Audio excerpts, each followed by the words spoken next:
We are already live. Yo, what's up, everyone? How is everyone doing today? I'm doing. Oh, wait a second. Just give me a second. All right. I got it. I got it. I'm fine. Yo. How is everyone doing? Thank you so much for being here. Actually, yeah, it's been a wild day. It's been a wild day. Hello, everybody. Nice. Let's go. Let's go. Thank you so much for your messages. Oh, can you guys hear my boy, my brother from another mother? No way! Oh my god! What is going on, brother? Yeah. Yo, don't worry. Yeah, I'm good. Thank you very much for being for worrying about me. No, it's okay. It's okay. Look, yeah, I'm going to let you know what happened specifically. But it's just like first of all, I'm fine. I'm fine. I'm not like scared or anything. I'm not terrorized or anything. Everything's fine. Thank you so much for your best wishes. I also wish you all the best. And yeah, I'm going to get into that. It was funny. It was funny. Like don't worry about it. Don't worry about it. It's a funny story, but I wanted to tell you all about it, and I didn't want to make a video about it specifically to not draw that much attention to it, because that would be actually like really dangerous to do so.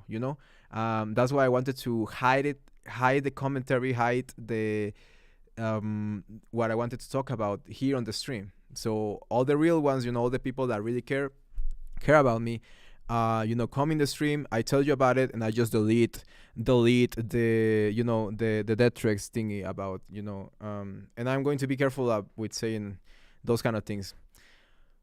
Yeah, I gotta fly under the radar. Exactly. That's the thing. Yeah, we gotta lay low for a little bit. Oh, just give me a second. I'm receiving one call for one reason. Just give me.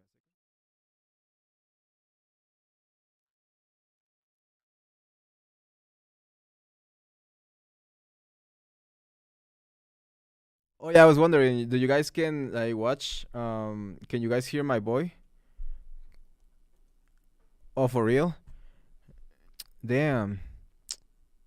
What can I what can I do to change that? Do I disconnect you or no? No, you cannot hear him. Oh, let me disconnect you. And okay. Yeah, I don't know what's going on, guys. With my boy, with the homeboy. Yeah. The talented musician. Let me see. Let me see if he's back. Just one second.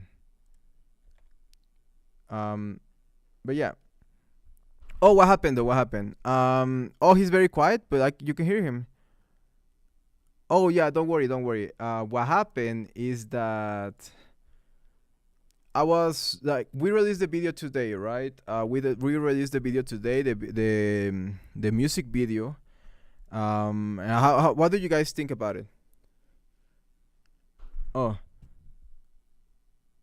oh damn, oh damn. Oh my bad. I made a mistake there. Okay, you just try. I already sent you another link. I already generated another link. Yeah. Did you guys like it? Nice. I really appreciate that you guys liked it. Like I said, it was most of the work was put on by technically Mexican. That's why I'm like trying to get him on the screen, but it's like so weird that it's not working. Can can you can you hear him? Can you hear my guy? I'm going to shut up for a second.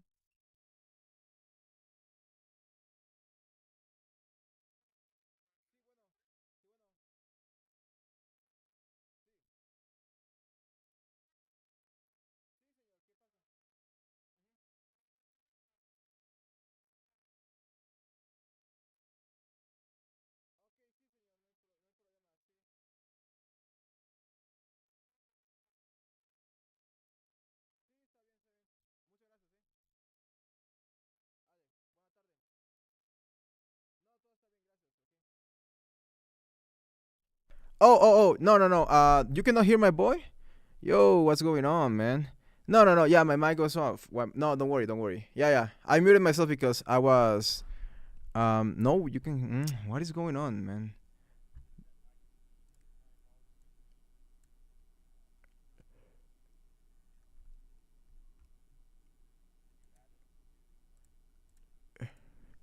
Yeah, yeah, yeah, yeah, yeah. I mean, I did exactly like the last time, so I don't know. Go ahead. Yeah, talking. Okay, okay. I think yeah. I got it. I got it. I think I got it. Yeah, I think I got it. You No got it? worries, don't worry. Yeah. Don't worry. Sorry about it, guys. Sorry about it. Yay! Yeah, we're still new to these kind of things, and I'm still like like I said, I'm a boomer. I'm totally a boomer, a summer boomer. But yeah, guys. So what happened? Let me get into it. And I'm going to try to like keep it as light and to avoid any type of monetization issues. Um, thanks. Yeah, I'm going to keep it as safe as I can to ensure my own safetyness, as well. Um, so yeah, what happened is that, and this is what I was talking about in the video. If you ever talk about reality, if you ever like mention reality in a place like Mexico, well, you're gonna get a lot of these kind of things, and yeah. Thank you. No problem. Then thank you. It's good that you can already hear him. Yeah. So what happened is that when you live in a place like Mexico, where there's the where the violence has already meddled in the country's culture, literally, like it has such a precedent and such an impact in the culture that many people like to act or like to behave or like to They're accustomed to it. exactly they're accustomed to it, so they try to replicate it, yeah, replicate it. um and that's what happened basically. So let me tell you what happened. I was going through all the comments because I always try to like at least read all the comments and try to respond. Nowadays it's like for example with the Primos videos, it's like Jesus. Yeah, like a lot of comments like a second, and I was like, oh, I cannot respond to everyone. I'm just gonna like love it, like it, and that's what I always do. Um, but yeah, exactly. They try to blend in. They try to blend in, and that's what really hard for about life in Mexico. That who you can you don't know who you can trust. Yeah, you don't know a lot at all who you can trust. And yeah, I sent you the message, bro. What did you thought about it? Oh, me? Yeah. The message, yeah. Well, that person sent a couple comments Yeah. He was that were yeah. all they were all pretty nasty. Mm-hmm. One of them, I thought he was talking about me because he was saying, "Oh, you're not even a real Mexican. You probably don't even live in Mexico, and you're just pretending to be Mexican." I was like, "Yeah, no, that's the joke. I am not a Mexican." And then after like finishing his paragraph of a comment, I realized, no, oh wait, no, he's talking about not Juan. Yeah, he's talking about me. Like literally, my name's not Juan, homies. Like my name's not Juan. Dude, Look, like if you want to know if he's a real Mexican, you just need to look at the floor in his picture. ah. It's tile. Mexico doesn't have carpets. Yeah, we don't have carpets because we don't know how to clean them, and they always get dirty and nasty, and they always smell like wet. And yeah, Well, it's yeah. also like it's very dusty in Mhm. Mexico and very windy and I never stayed in a place that had air conditioning. We always just like left the doors open with fans blowing. So you wouldn't want carpets. Exactly. Yeah, it's really hard. Um, yeah, we all had tiles, and they are cool, Tile king, 100%. Tile, yeah, tile gang. Mm-hmm. Yeah. Another thing that I was Yeah, and struggling. if you look at my floor, I didn't put carpets in the basement because I have a rolly chair. This is what you'd call linoleum. It's fake. It's fake wood. It's a little piece of rubbery plastic. Yeah, I mean exactly. I cannot say the word because the other time as I was saying the word, I think that's the reason why I got like ad limited ads because saying that word so many times. But no, yeah, your comment, Gomelo. The thing about corridos, yeah, nar corridos. Um, I don't like it. I hate them. I mean, if you're saying that you like it as an interesting like study of humankind or something like that, because it's really freaking interesting. Like, what is going on through the mind of a Mexican when they listen to this kind of corridos? It's uh, uh, like what kind of people would like to get these people big. How would you say enaltecer, or how do you say like glorify something like that, right? I mean, if you want a comparison, I guess it's kind of like how rappers glorify gang violence in the United States, and Yeah. it's disgusting here too. Yeah, but that was really popular during like the 2000s when gang Yeah, violence was like really really bad. And it's like, okay, it's not that bad anymore, and black people are actually trying to get away from it. So their music is trying to be, I mean, at least smart artists like Kendrick Lamar and Childish Gambino and all this kind of great artists, they try to get away from that as much as they can and say, okay, this has inspired us or has inspired our culture too much that is have almost begin to destroy it. That's the same thing that happened in Mexico. Oh, pirating. I can get about pirating, but I have I've had a pretty funny opinion about pirating. But yeah, again, yeah, and I don't like corridos. This sort of corridos. They are really really disgusting in my opinion, and they are just a reflection of the culture. Mhm. Steven Universidad is asking what happened. Basically, someone got very angry in the comments on Mex's video and said some very nasty things, and then kept saying things and made a threat of violence. Yeah, yeah, exactly. A literal threat of violence. And the thing is that he was like claiming that I'm not Mexican. No mames, neta, o sea. That's why I was confused. Exactly. I thought he was obviously talking about me. Me too. Until you were like, oh no, never mind. Oh no, never mind. You're talking about the actual Mexa. um, get it. VPNs. The thing with VPNs is that either they work really good or they don't work at all. And that's the issue with VPNs. You don't know which VPN is legit. Obviously, if I get a VPN And offer, some of them sell your data to exactly, companies. exactly, and some of them sell your data. So I'm still looking for a VPN. I used to use a VPN, but I never had the need to use it. So I pay for the 1 year membership, and I never use it, like not a single time. And now that I'm making videos, it's like, okay, maybe. Yeah, exactly.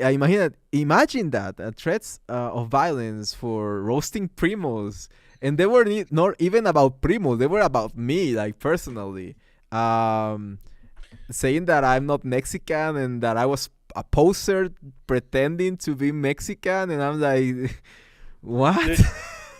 The good news is that those comments are definitely in the minority, like that overwhelmingly so. And even the comments on my video too are just people saying, "Wow, I can't believe that this exists." Exactly. Exactly, exactly. And it's just a couple of exactly. It's because I'm speaking English and they think that because I am bilingual, I'm not Mexican because I try really hard to work in my pronunciation and try to get as as good as an accent that I can get. Oh, that But was mhm, that was what was funny is they were accusing you of not being Mexican because because you are trying to speak in English, and so you're using Spanglish in your videos. Not because you don't know Spanish, but because you're speaking a second language. You're trying to speak English. And that's what I said. Yeah, that's what I said But on my video. in his message, he misspelled a bunch of words in Spanish. Yeah, it's like, dude, like, who are you trying to, like, to convince? He doesn't know the difference between an S and a Z. Yeah, imagine calling yourself a Mexican and blaming me for not being a Mexican, or saying that I'm not Mexican and not knowing the difference between Z and S. It's like, come on, brother. Dude, can we talk about Latinx? I think that's the most offensive thing I've ever seen. Yeah, I hate that word. I hate that freaking word. I'm just trying to go through some comments. Like, imagine being so woke that you go and try to erase a culture's language. Oh wait, no, that just happened. Yeah, this just happened with this show. Yeah, exactly. It's like Mirna Velasco. I like. Yeah. Gringex. Gringex. Yes, it's great. Gringex, exactly. That is why I love you. Oh, that's a good one. Oh my god. Yeah. But yes, and that's what I was saying in my other video, and that's why I did that video specifically, because I had a lot of people in my life, my day-to-day life, telling me like, oh, you're such a malinchista because you're like, you love using the English language. If you don't know what malinchista is, let me give you the context, because you're going to agree that this is just a pretty disgusting term, like disgusting, like sick term that is used by the way, that is used by leftists. It's solely used by leftists. We call them those guys that had el nopal en la jeta, because they are so like obsessed with the fact of being Mexican that they will denounce any other cultures, and if you love and appreciate and you try to learn other cultures and other languages, they just go at you and they call you a malinchista. Okay, go ahead. Well, they're with the term Latinx, they're literally trying to shame you for your culture.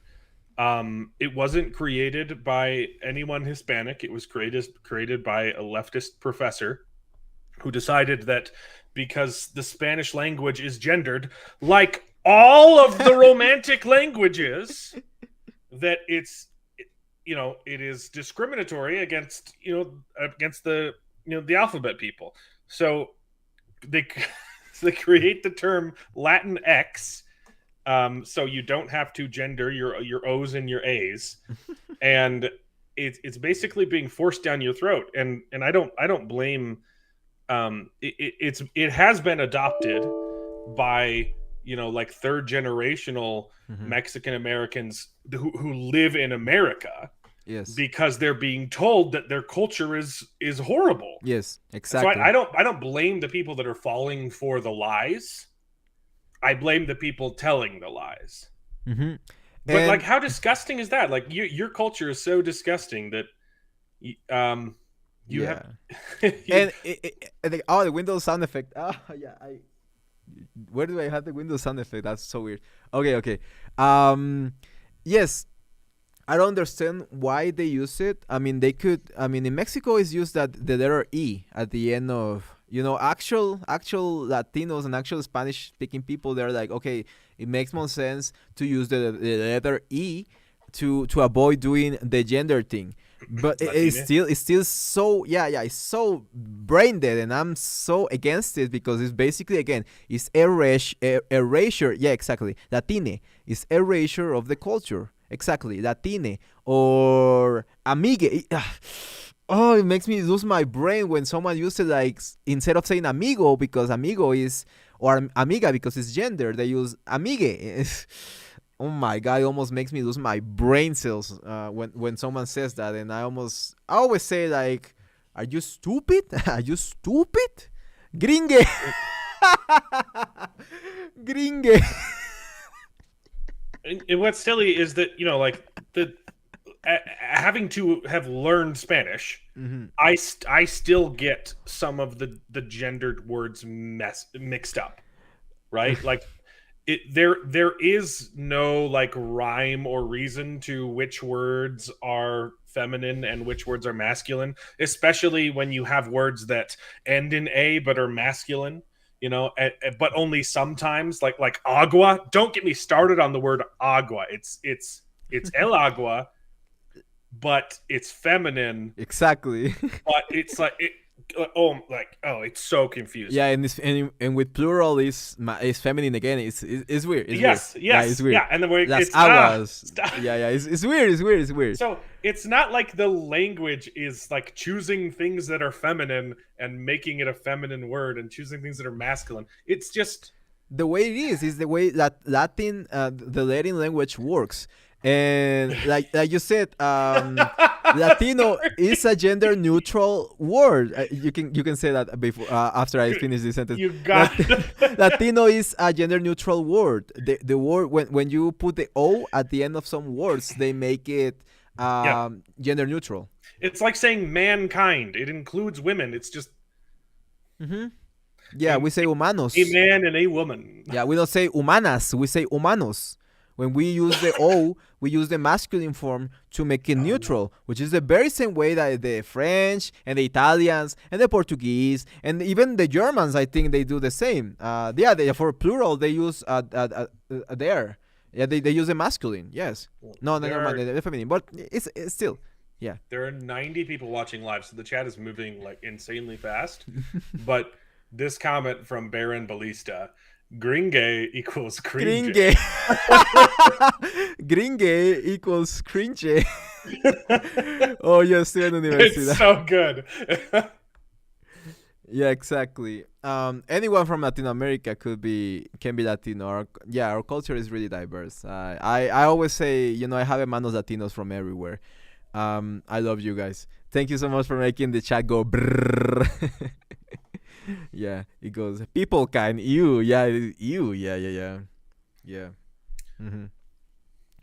But yeah, that's basically it. I mean, for the gender thing, and back to the threat, to violence. Like I said, I received this message. He sent me many messages before, many comments, but I was just ignoring him because he was like slowly descending into madness, like slowly like going like crazier and crazy. His grammar was also just very, very bad. Yeah, his grammar. I couldn't understand what he was saying half the time. Yeah. His grammar is like, come on, man. Like I'm Mexican, and I dude, like I'm from Chiapas. I don't understand how people are complaining about learning English when I come like literally from the worst place in Mexico. Is literally the poorest. Dude, like talk about racism.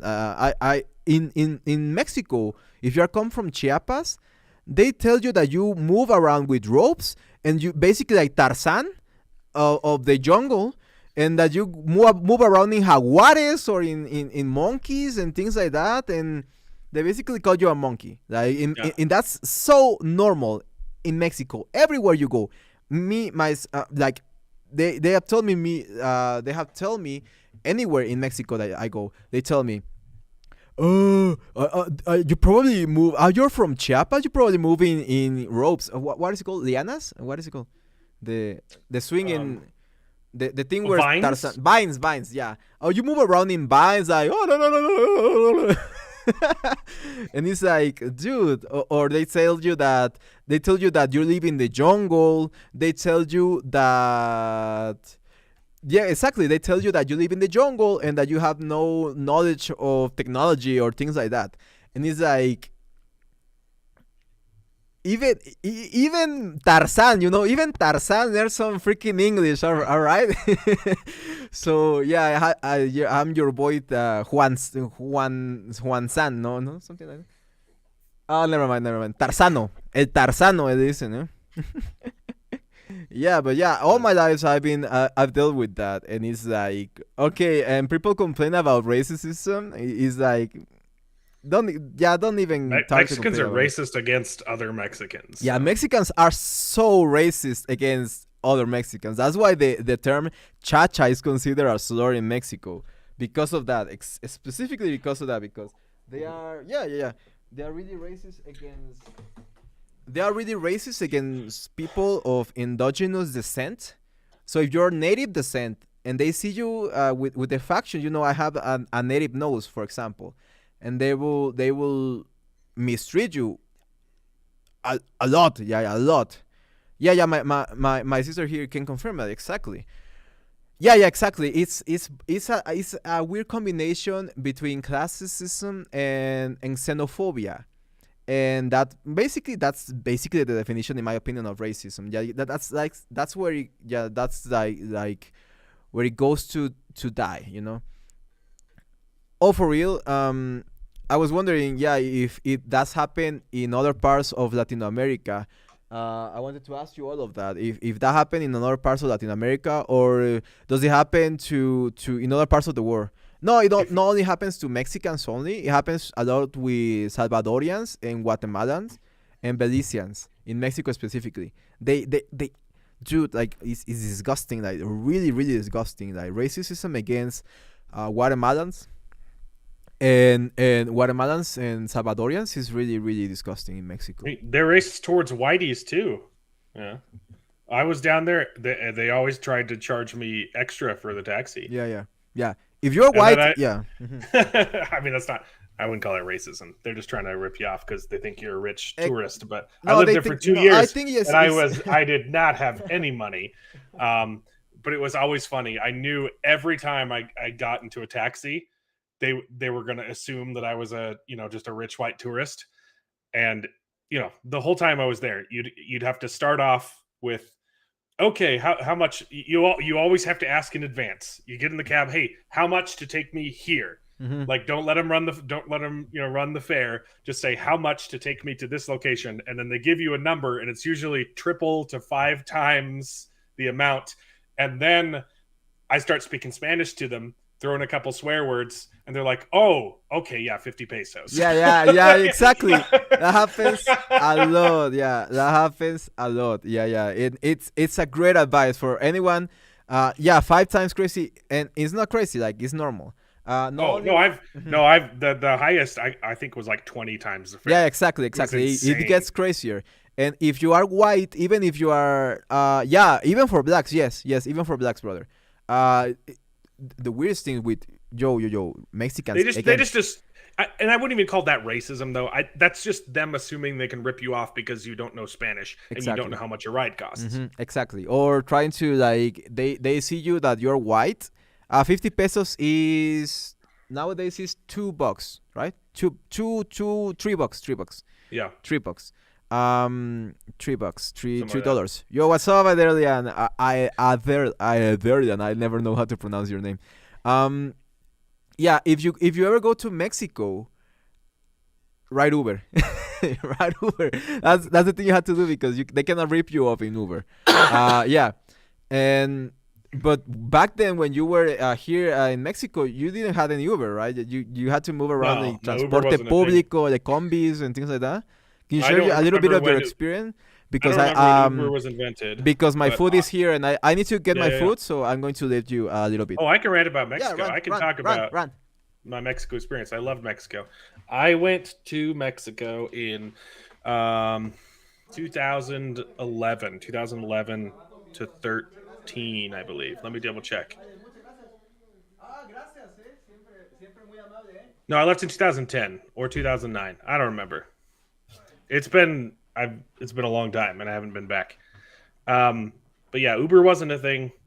Um and so I was there because I was serving I was serving a mission for my church, proselyting mission, sharing the gospel, uh, and I loved it there. I absolutely loved Mexico, but I never got to see like the nice parts of Mexico. I was always in the slums. So I I was in Guadalajara, but the northern part of Zapopan, which is just the poorest area possible. And I was close to Ciudad Guzman, but I wasn't in Ciudad Guzman.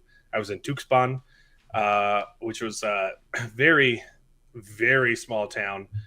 And the one time I got to go to Puerto Vallarta as well, but I never saw the beach. I never went to the beach in Puerto Vallarta. I was literally just in like in a place with cardboard houses and all kinds of things. But I Yeah. loved the people. I loved learning the language. It was super fun. Oh, talk about the food, bro. So I can look for the Oh, the names of the food's food. Yeah, talk about the food and. I miss what I really miss because I can replicate a lot. I'm a good cook. I can replicate a lot of the stuff that I tasted. The problem is the meat tastes different here. It tastes real in Mexico, and in America it tastes like GMOs. So even though I can recreate some of the dishes, that like the quality isn't as good. But I have recently found a good inn on some like grass fed natural beef that Nice. so it's good. Yeah, it's really weird. You just have to buy, a whole cow and then stick it in your freezer. Yeah, but talk about carne en su jugo because. Carne en su jugo is delicious, and I would always just joke. Every time I got served in carne en su jugo, I would tell the worst joke imaginable. I would play dumb and act confused and just be like, because it means it translates to meat in its own juice. It's a soup with little chunks of meat and vegetables, but I would always mistranslate it because the su it's a dangling modifier, so I would always translate it to meat in my juice. I'm like, no, please, I'll just drink the water. Like, don't put any meat in my juice. And the abuelas loved that joke. They would crack up every single time. Like, no, you dumb American. You're not going to put meat in your cup of water. Like, we're going to, like... they ate that up. Yeah, carne en su jugo. Oh, it's delicious. Beef au juice. Yeah, that's exactly venomous sucks. That probably beef. Beef au jus. Beef in its juice. Yeah. Yeah, but it's like I remember like having that, and it's funny that you mentioned that. Yeah, exactly. My abuelita, my abuelita used to make that for me, and it was so good. Because her husband is from Jalisco. Although he spent most of his life in Tijuana, and from Tijuana he met my grandmother in Sinaloa. So I tasted a lot of carne en su jugo, and it's when you mentioned it the other day, I was like, dude, it is delicious. I cannot find a single carne en su jugo place here in where I live. We don't make soup like this in America. There's. Yeah, Oh, your grandfather from Jalisco. Yeah, you probably tasted a lot of great Jalisco food. Like Jalisco has one of the best foods and one of the best drinks with the tequila and the cantaritos. So like Jalisco specific stuff, carne en su jugo was super popular. Birria was super popular. It's another. It's just like a way of cooking meat, but it can be presented in like a soup or in taco form. But just imagine just like a super rich here it is dark spicy barbecue. It's oh my god, dude, it's like it's like bitter too. Yeah, it's really hard to tell you which is my favorite, because carne en su jugo is so delicious in a way, but birria is, oh my god, birria is like like I've never been to Veracruz. Okay. Actually, my father is from Veracruz. Well, was from Veracruz. Yeah, born and raised in Veracruz. So I consider myself Veracruzano. That's Veracruzian in English. And I wanted to talk to you about barbacoa because I actually have some barbacoa tacos right here, and I'm going to cook them, and I'm going to show you the barbacoa tacos. I've gotten really good at making barbacoa. Right, for real? Because that's hard to do. I mean, it's really hard to do. I made some barbacoa. I forget. I have to look it up, but I've got a recipe. You got to get the right chilies, but there are some good Mexican markets. Like I can get Mexican ingredients. I just can't get Mexican meat. Yeah. But yeah, I made some really, really good barbacoa, and then I just drenched the tacos before I fried them off. It was super good. Yeah. I made lengua. I made lengua the other day. That turned out really good. Lengua is really good. Yeah, and it's cheap. For for what it is. I mean, in Mexico, Because it's cheap. people usually just throw the tongue away. Exactly. Yeah, tacos de lengua, tongue. Tongue tacos. They are so good. And It your sounds mama. gross. It sounds off-putting. Oh, It is one of the most tender meats out Yeah. there. It is so It juicy. melts in your mouth. It does. It's like butter. It's like butter. Yes. So, tu mama is also from Veracruz. Oh, that's so cool. That's so cool. I love you. I love you. Yo, Tello. What up? And have I ever been to Baja California? No, I've never gone to Baja California. I think with going to the north is that and technically Mexican obviously has the anti-gringo pass. He's not a gringo, bro. Like he told you that he lived like in Mexico, but not in the fancy part. I didn't get into the dirty parts. Okay, so most of the places I was at, their houses were built out of cardboard and sticks. I won't get into the violent stuff, but I saw the city was held hostage several times when I was there, by the narcantes. I'll say it in a gringo, so maybe it doesn't get picked up. Yeah, it doesn't matter. It doesn't matter. But yeah, I saw things explode. I saw body parts separated from other body parts on Mother's Day and strung up in the town square.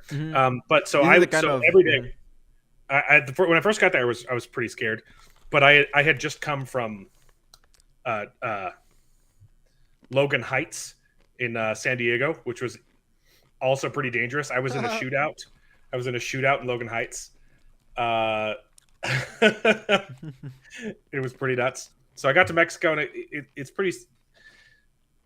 It was about the same, but every time I would get to a new area, what I would do, I would just walk down the streets and just walk right up to the cholos, because the cholos they don't have anything to do during the day; they just wander the streets. I would just walk right up to them because I would walk all around the city. I didn't have a car, walked everywhere. I rarely even took buses. I would just walk straight up to the cholos and just give them high fives. And it would throw them off. They would be so confused as to why some pasty white guy would just walk, in a shirt and tie, would just walk straight up to him and just start talking to him. So I'd just be like, "Hey, ¿qué onda?" Just shoot the breeze, give him high fives, and then just walk away. And after that, like, I, for the most part, wouldn't have any problems. They would wave to me every time I passed by. Just say hi, and they wouldn't touch me. I was attacked once. I had a couch thrown at me from the second floor, from the second story building, like a love seat, 2-seater, like full on colchon. They just tossed the whole thing at me, hit me in the back of the neck, and just laid me out flat. So I stood up and I just started laughing, and I was like, "Yeah, man!" And I just walked away, and they're like, "Who the heck is this guy?" Yep. Exactly. And the thing in Mexico, tactical attacks with the couch. Yeah, I think it was a tactical couch because first of all, if you're from Mexico, nobody's throwing out couches through the window, no, it's from the roof. The roof, nobody's throwing out couches. We will use them until they literally vanish into midair. Like they literally start decomposing by itself. Like we're going to. Yeah. It was in desperate need of reupholstery, so they just opened it up to get out the drugs. Exactly. So they open the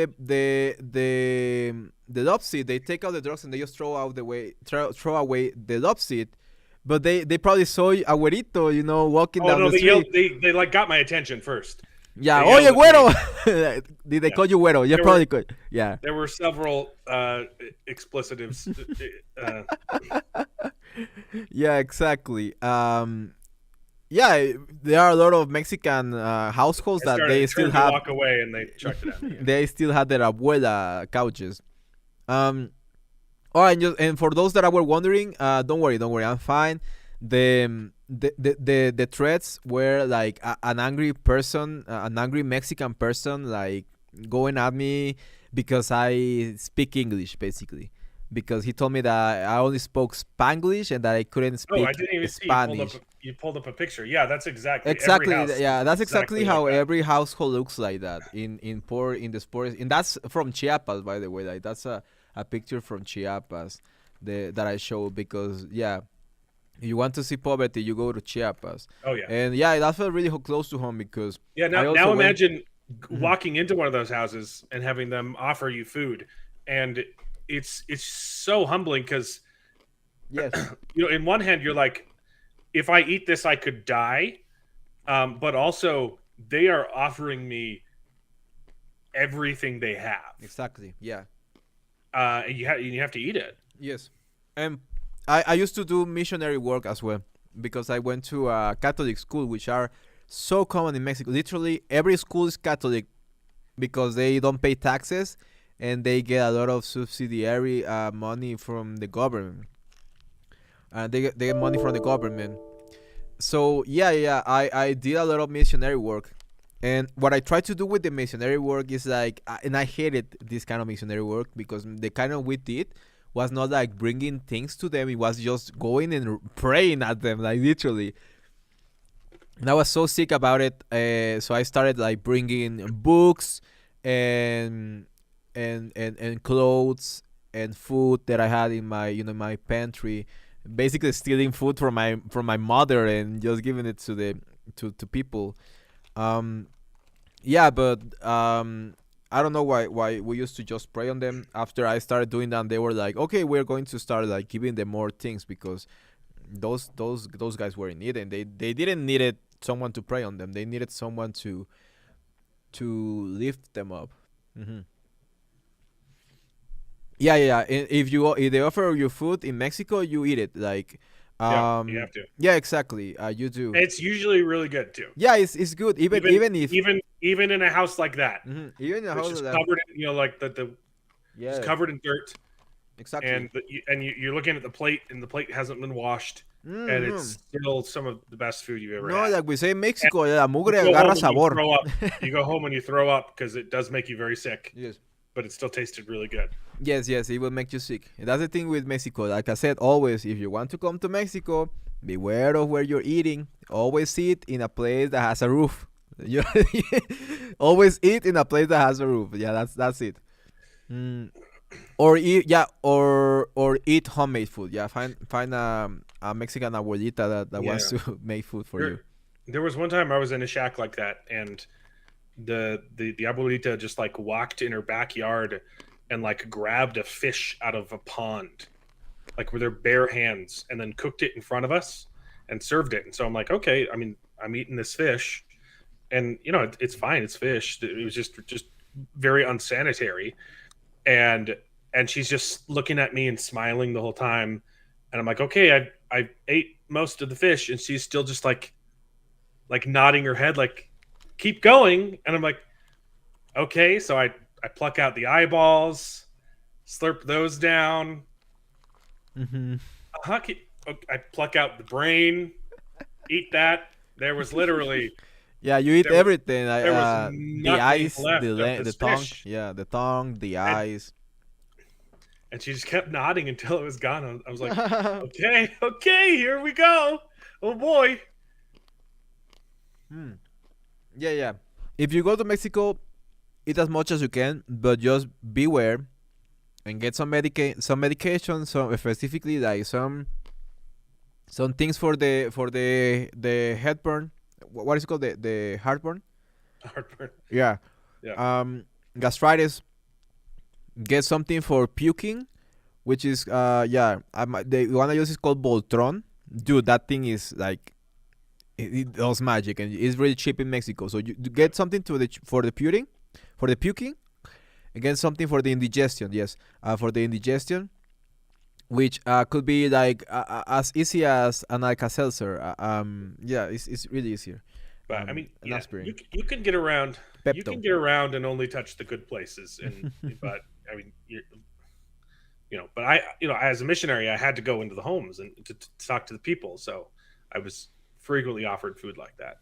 Purification tablets. I don't know about, I don't know what purification tablets. Pepto Bismol is strong, but you have to like really really pump it, or like chug it, no, I wouldn't trust a tablet over just boiling water. Yeah, you can't drink as if you're not from Mexico, you cannot drink the tap water. Oh, never. You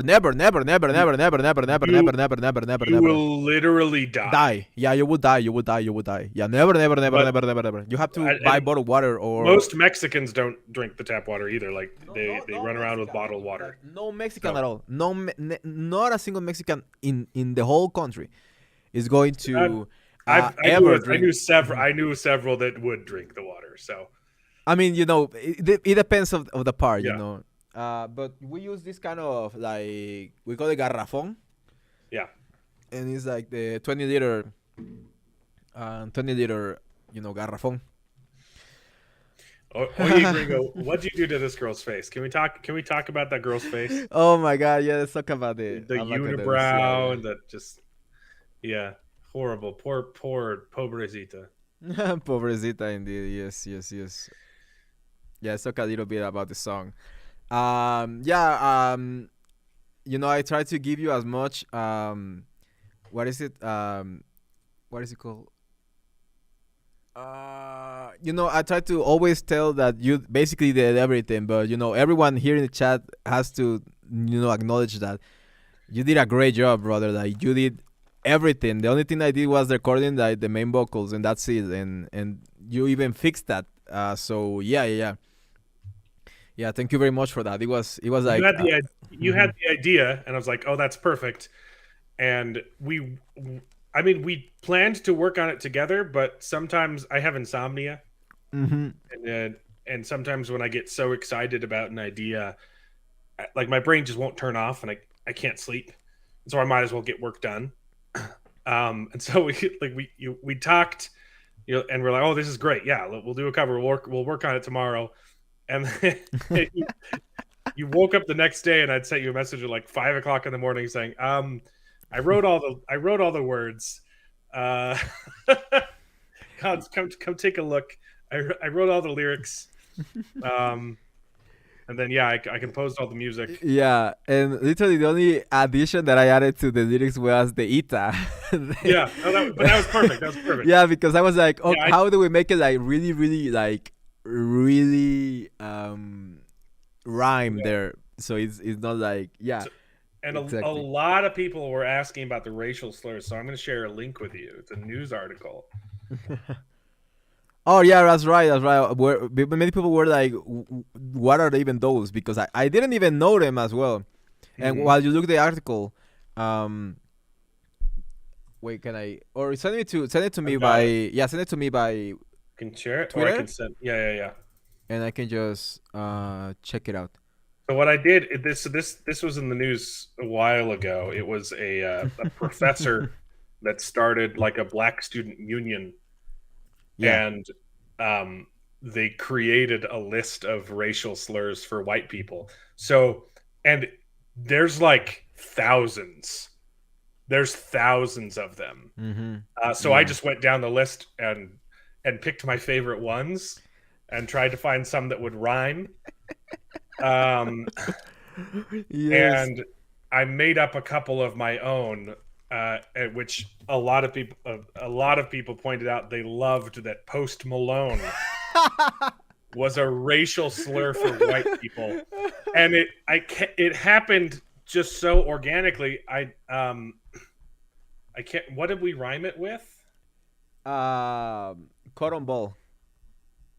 Well, that was right before it. Cotton ball and Post Malone. Yeah. What was the setup though for the rhyme? I'm trying to remember. I got to pull up the lyrics now. Oh, here are the names. Obviously, I'm not going to like mention them. Styrofoam. Styrofoam. Yeah. Oh yeah. Oh well, yeah. I had that name first, and I couldn't, and I wanted to use it, and it worked best at the end of a phrase, so I knew I needed to rhyme with styrofoam, and I was like, Post Malone was the first word I thought of, and I was like, wait, that's actually a perfect slur. Yeah, that's true. Like, imagine calling someone Post Malone. We love Post Malone, by the way. I love Post Malone. Is the textbook definition of don't judge a book by its cover, because you see the guy and you're like, this guy's a cholo. Okay. Yeah. And then you're like, you listen to a song and you're like, oh, okay. He does make good music. Yeah. Yeah. For like he's also just nowadays, like one of the nicest guys ever. And yeah, like, he's so nice. Why would they call him like a virtual? Or I don't understand that. No, they didn't. I made that one up. Oh, okay. That was so good. I just liked the idea of people using his name as a slur. So that one I added the skinhead Nazi sympathizer. Just it's not a slur, but people always call us Nazis. Exactly. In game. Jesus. Yeah, in game. And some of them I mixed and matched to make the cadence right. Like Pale Gorilla. The original slur was Vanilla Gorilla, but it didn't fit, so it was too long. Oh, the Sunflower song. Yeah, I love that song. The chorus of that song is so beautiful. Like, I don't know how to express it. I was so obsessed with that song when the Spider-Verse came out. I was so obsessed with that song. Literally, I still hear about it. Good. What's funny is if you go down the list, like the professor has like picked some of them and like added commentary. Like, oh, I love this one so much. It just perfectly describes white people. Oh, yeah, it is. Yeah. What is this, man? What the heck? Hell? What is going on? Yeah, So what is going on with the world? Yeah, I don't understand. These are the kinds of people that are teaching your kids in university. Yeah, you gotta be aware of that, guys. Yeah, we gotta be aware of that. It's insane. That's what I was a liberal until they bullied me into like literally being a red-blooded, almost conservative, right? I'm still pretty liberal in my belief. Wokeism is the mind virus that is literally ending education, and yeah. And I thought I was racist. Oh, what's funny is we doubled the bridge so we could add more slurs. Yeah. Someone was asking about it. Yeah, someone was asking about it. How do you? Yeah, it's longer than. Yeah. Yeah. No, I'm not. Oh yeah, I forgot about the Discord server. Now the thing is that today was a really busy day. A lot of things to do, and I couldn't like literally. I'm barely eating right now. Like this is my dinner. I'm barely having lunch. Never mind. I'm barely having lunch right now. Cave dweller phone seller.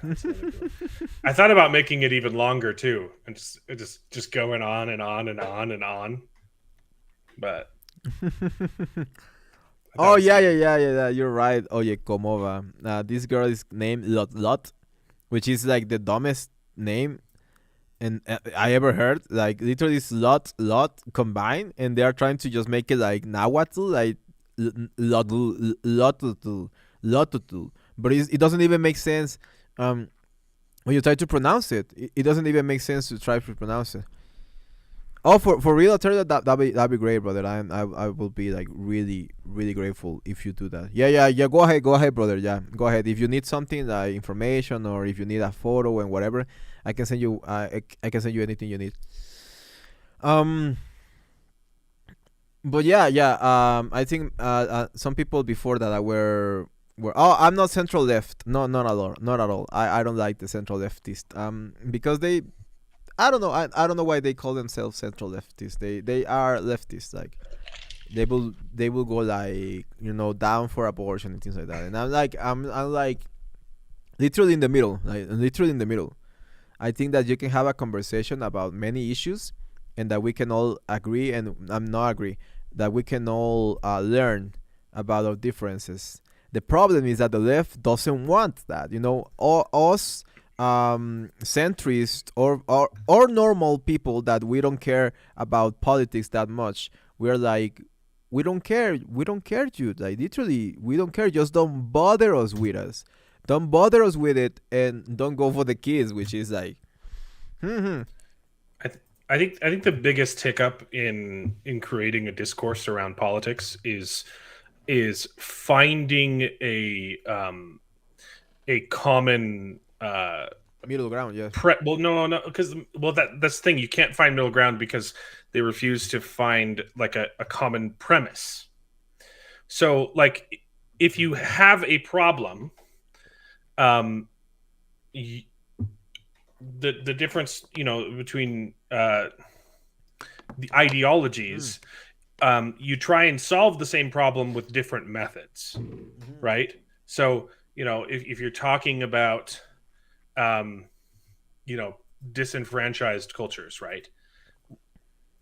As long as you can agree on the problem, then the discourse is often healthy because you're just debating what method is most effective in solving the problem. But the issue with modern politics is we can't even agree on what the problem is, and so you're never going to even be able to start a conversation if you can't even agree on a premise. Exactly. I don't even know what the white baby is, but the white baby is like the best drunk character in the show. Why? Why did they try so hard with the white baby? Yeah, I agree. The problem is that we don't find even the root of the problem, because some people are in denial about it. So to take an extreme example, so you can to illustrate the point without actually getting into any of the politics. Yeah. If you want to talk about, pro-life versus pro-choice, the problem is, before you have that conversation, you have to define human life, right? So that you can debate whether or not your methods are moral or not. But the problem is, when the right and left get together, the left refuses to create definitions. When you ask them, okay, can you just tell us where you believe life begins? They can't answer that question. And so you can't even begin to argue policy. Exactly. And the issue is that they do that, and they also will use like a lot of hypotheticals that are not possible. Yeah. They move the goalpost. As soon as you settle on one thing, they change what you're arguing about. So you can just never have a conversation. I love to debate political theory, but it's so impossible to find people who are willing to actually have a conversation. Yeah, and no, for answering that question, no, Congress should not fund scientists to answer political questions. No, that doesn't even make sense. Yeah. But they did basically, like they did with I cannot say his name because I'm going to get monetized if his name, but the evil guy of the virus. But yeah, the baby is like really weird. Yeah, I don't know. Look. Let's not get into an abortion. Yeah, sorry to bring up the pro. Yeah, let's not get into that as an example. Like, exactly. The good thing is, from what I'm seeing in the comments, if you can give me a definition, if you can give me an answer to where do you believe life begins, that's where you start the conversation. Exactly. But if you can't give me that answer, I can't talk to you. Exactly. And yeah, let's not get there, but let me talk a little bit about the thingy, the threat of violence that they got to, because there were many people on the street that were before, and now there are new people on the stream. Yeah, what happened there, just to clarify, for those that are right here, I heard a Mexican man was asking me about it. Yes, and he's probably going to and Diego Salazar is here, so he's going to understand as well, even if he's Spanish. Yes, what happened in places like Spain and in Mexico and pretty much any Latin American places, if you start speaking a different language than the one, and I said that in my video, and that's why it's something that I have to deal with my entire life. Um, is that people are going to hate you out of nowhere just because you're trying to learn a different language and you're trying to get a better life, and that's it. That's literally it. People will go bananas about these sort of things for some reason. I really don't understand why, and it really, it really breaks my balls. It's literally that. There's no other way to explain it. And people hate you because you are smart in Mexico. If you're smart in Mexico, that's like the biggest, the worst. Yeah, it's jealousy. It's jealousy. Yes, the worst thing that you Oh, can yeah. be, is smart. Don't worry, don't worry.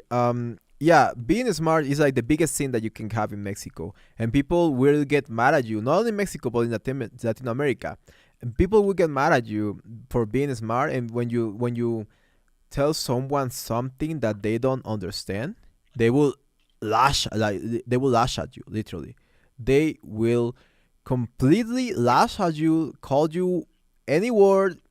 Oh, Karina Ramos, hello, hello. They will tell you any word. They will tell you all the names that they can find, that they can think of. To be fair, it's not that many names because they are brain dead and they don't know many bad names to call you. But yes, they mad at you, bro. If you ever worked in a call center in the United States, you will get a lot of calls from Mexican people that don't know how to log into, like, they don't know how to use Google, literally, and they will get mad at you for trying to help them when they don't even know how to write, read, and or use basic Google. And there are people that are old, and you're like, okay, when people are old, you understand a little bit better. They understand that, okay, it's really hard. It's really hard for someone that's old, of an old age, to get used to all of these things. But if you're 30 something years old, F off, like, for real, like, what are you complaining about? But yeah, they will literally. Oh, in the UK, our call center are in India. That's funny Yeah, because you same here. guys got your brown, like, your brown neighbors doing that things for All, you. And all of our calls get sent to India, but all of Mexico's calls get sent to the U.S. yeah, exactly. Because we're in Mexico, we don't know how to do anything basically. And the problem that all the calls from call centers that you get, from Mexicans or Latinos that don't speak Spanish, they go directly to Mexico basically. So we Mexicans have to deal with other Mexicans complaining about not knowing how to use a computer. Basically breaking a computer.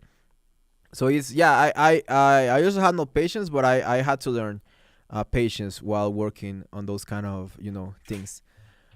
Uh, I don't know. I don't know about American culture. I mean, American history. I do know a little bit. I want to learn way more. I want to learn way more about American history. But the thing with history, and that's All something right, that we're always starting gets with me the angry. Alamo. Yeah, the thing You with know, history that always get I'll teach you. I'll teach you. bro. Yeah. That'd be fun. That'd be fun. Oh, Etsu, it was nice to having you for a while. At least. Yeah, the thing with American history is that you know is that you don't know what's true. I love American history. I love American history more than I love Mexican history, and the reason why is because Mexican history is full of lies. Everyone in Mexico lies about the person behind. There's a pretty interesting thing about Mexican thing with Mexican history. For example, there's a Mexican figure. His name is Porfirio Diaz. Porfirio Diaz was the first and only dictator that Mexico has ever had. Yeah, Mexican history is dark, and the problem is that a lot of Mexican power, that Mexican people in power, they try to embellish it. They try to make it being better than it actually is. Um, Have I told you my ancestor was friends with Pancho Villa? yeah, you told me that. That's why I always say, dude, you're full Mexican. Like, Yeah, like fully Mexican. If your grandpa was friends with Pancho freaking Villa, you're literally fully Mexican. It wasn't my grandpa. It was my great uncle. So I'm not like a direct descendant, but yeah. So my grandfather came back to the United States, but a lot of his family stayed in Mexico. So yeah, not only you could make the argument that American independence caused Mexican independence. Literally in the books, they talk about it. They talk about it in the books how they were inspired not only by the French Revolution but also by the American Revolution. Oh, that's so interesting, Elias, that your father met Zapata. That's basically, yeah. Your grandfather met Zapata. That's basically from the same era. Yes. Yep. Oh, how do Mexicans view Santana? He's a dumbass. Like, he's a dumbass. Yeah. I mean, yeah, he's a dumbass. Like, what do you want me to say? What we know about the history of Santana? Hey, you can't get mad at us if he was dumb, okay? Yeah. I mean, it was a good deal. He's a dumbass. Yeah, he's a dumbass. Like, the thing with the here's the story about Santana that we all Mexicans know and that we all Mexicans learn in university, in high school and middle school. So Santana was this guy that was a show-off, basically. Was a show-off. Was un mamón. Santana was un mamón that thought that he was the biggest, the baddest mother lover in the whole Mexico, you know? So he goes to the norte to negotiate a deal with the Americans because of the whole thing about the gold fever, you know? And many people, the problem in Mexico is that many people in Mexico were afraid of the insecurity caused by the Mexican independence, which caused a lot of insecurity. Nobody knew who was in power, so nobody was in power, so everyone was trying to get power of everyone around them. So it went crazy. Mexican Revolution. After Mexican Revolution, there was a time of crazy violence, insecurity. So people from the northeast part of Mexico, they were migrating to they migrated to the United States, to the actual territory of the United States. But there were many people from the United States, they were coming to Mexico because it was a cheap place where they were finding a lot of gold. So there was like this back and forward with Americans and Mexicans in that part of Mexico, Utah, New Mexico, Nevada, the Mexican, American purchase. So after you didn't miss anything. I'm going to get into that if later, if you're still in the stream, Jamilanis, don't worry about the violence. And yeah, so they wanted to to separate themselves from Mexico. They had the idea of separate themselves from Mexico and get into the United States, but Santana obviously didn't want that. He wanted money. What happened with Santana is that he went back. He went to the territories that he was selling, and this is what we know about Santana. So Santana was in a tent. Well, what in that moment would be a tent, what we call nowadays a tent. He was banging a chick. Let's just call it a chick that that you pay her money to bang. So he was banging a chick, and this is the actual legend that we tell about Santana. I love how you tried to dance around the word, but ended up just like saying, being more explicit than if you just used the term. Yeah. So he was banging that chick. And then the Americans surrounded the freaking establishment, and he was like, "Yeah, exactly, Adderlian. Yeah, that's a word. I don't want to use it. Lady of the night. That's a perfect word. We're trying to stay monetized. Exactly. We're trying to keep it friendly, family friendly. And they found him with his pants literally all the way down, around his ankles. Yeah, around his ankles, getting his, getting pump. Yeah, getting pump. He was not finished yet. He was in the middle of the act, and they found him like that, and that's why Santana sold Yeah, shake. All of California. Sold basically all the gold that we had in Mexico was in California and in Nevada, and he sold it all. Yeah, You know pumping what? iron. You know what? I don't understand. Why is Baja California a part of Mexico? Like, you can't get there by land. Just give it to us. Damn. Just make it California too. Damn, that guy got caught in 4K. He got caught lacking in 4K. Oh, bro, that the other stream I got caught lacking in 4K, brother. I got caught lacking in 4K the other stream. We were talking about high school crushes and cartoon crushes and things like that. That the hot moms that they were showing the shows. Mm-hmm. And we were like all lacking, like 40 people in the chat. We were all lacking. Oh, thank you, Astilian. Yeah, I the thing I have my Discord app closed because when I have the Discord app on during the stream, it's like yeah, throwing a lot of notifications and it's so annoying. Yeah, the God Girls, bro. The God Girls got me crazy. Yeah, got me lacking. Hola, Harry. Hola, everyone. Hola, everyone. But yeah. Oh yeah, Santana. Oh yeah, you caught me lacking with Shell, the girl from Camino hacia El Dorado. What's the name of the Road to El Dorado? The only Chell I know is from Portal. Oh, for real? No, Chell, the girl from El Dorado. Yeah. Oh, yeah, Latino girl. Yeah, the Latino girl. Yeah. Never mind. I know two Chells. Yeah. Hell yeah. Yeah. That is a good movie. Yeah, that's a great movie. We all Mexicans love that movie. We make so many memes of that movie. I'm going to give you the, yeah. To be fair, thick. Soy un garafán. I don't know what that means, brother, but more power to you. More power to you. Almost as good as Kida from Atlantis. Oh, bro, we didn't talk about her. Atlantis was such a great movie, though. It's a good movie. I talk about like trying to represent another culture. Literally. Perfect representation of another culture that doesn't even exist, you know? Yeah, Kida was a baddie. Yeah, great movie. One of my favorite movies growing up. The other movie growing up. I need to go watch the Road to El Dorado now. Yeah. Too. Yo. Now we're talking. Now that we're talking, let me get rid of my robe because it'll be hotter here. Now that we're talking about getting caught lacking, no, joking. Now that we're talking about childhood movies, because I was really curious because as a kid I always watched the Mexican shows, you know, Mucha Lucha. And El Tigre, the Adventures of Manny Rivera. Right. And I used to absolutely love them. I don't remember what was the other show that was as well like Mexican inspired. Dora la Exploradora. Oh, I also love Dora la Exploradora. I don't know. When I was a kid, I was obsessed with freaking Dora. Man, he taught me a lot of English as well.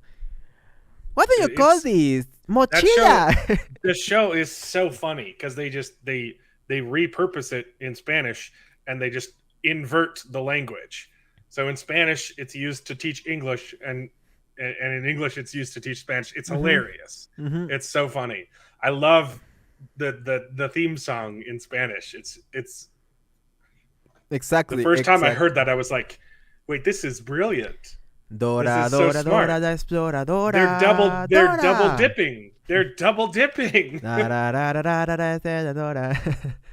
I never thought you never understood the Latin dub. Yeah. Vámonos, come on. Vamos todos allá. In English, it's come on, vámonos. Everybody, let's go. And in Spanish, it's vámonos, come on, vámonos para allá.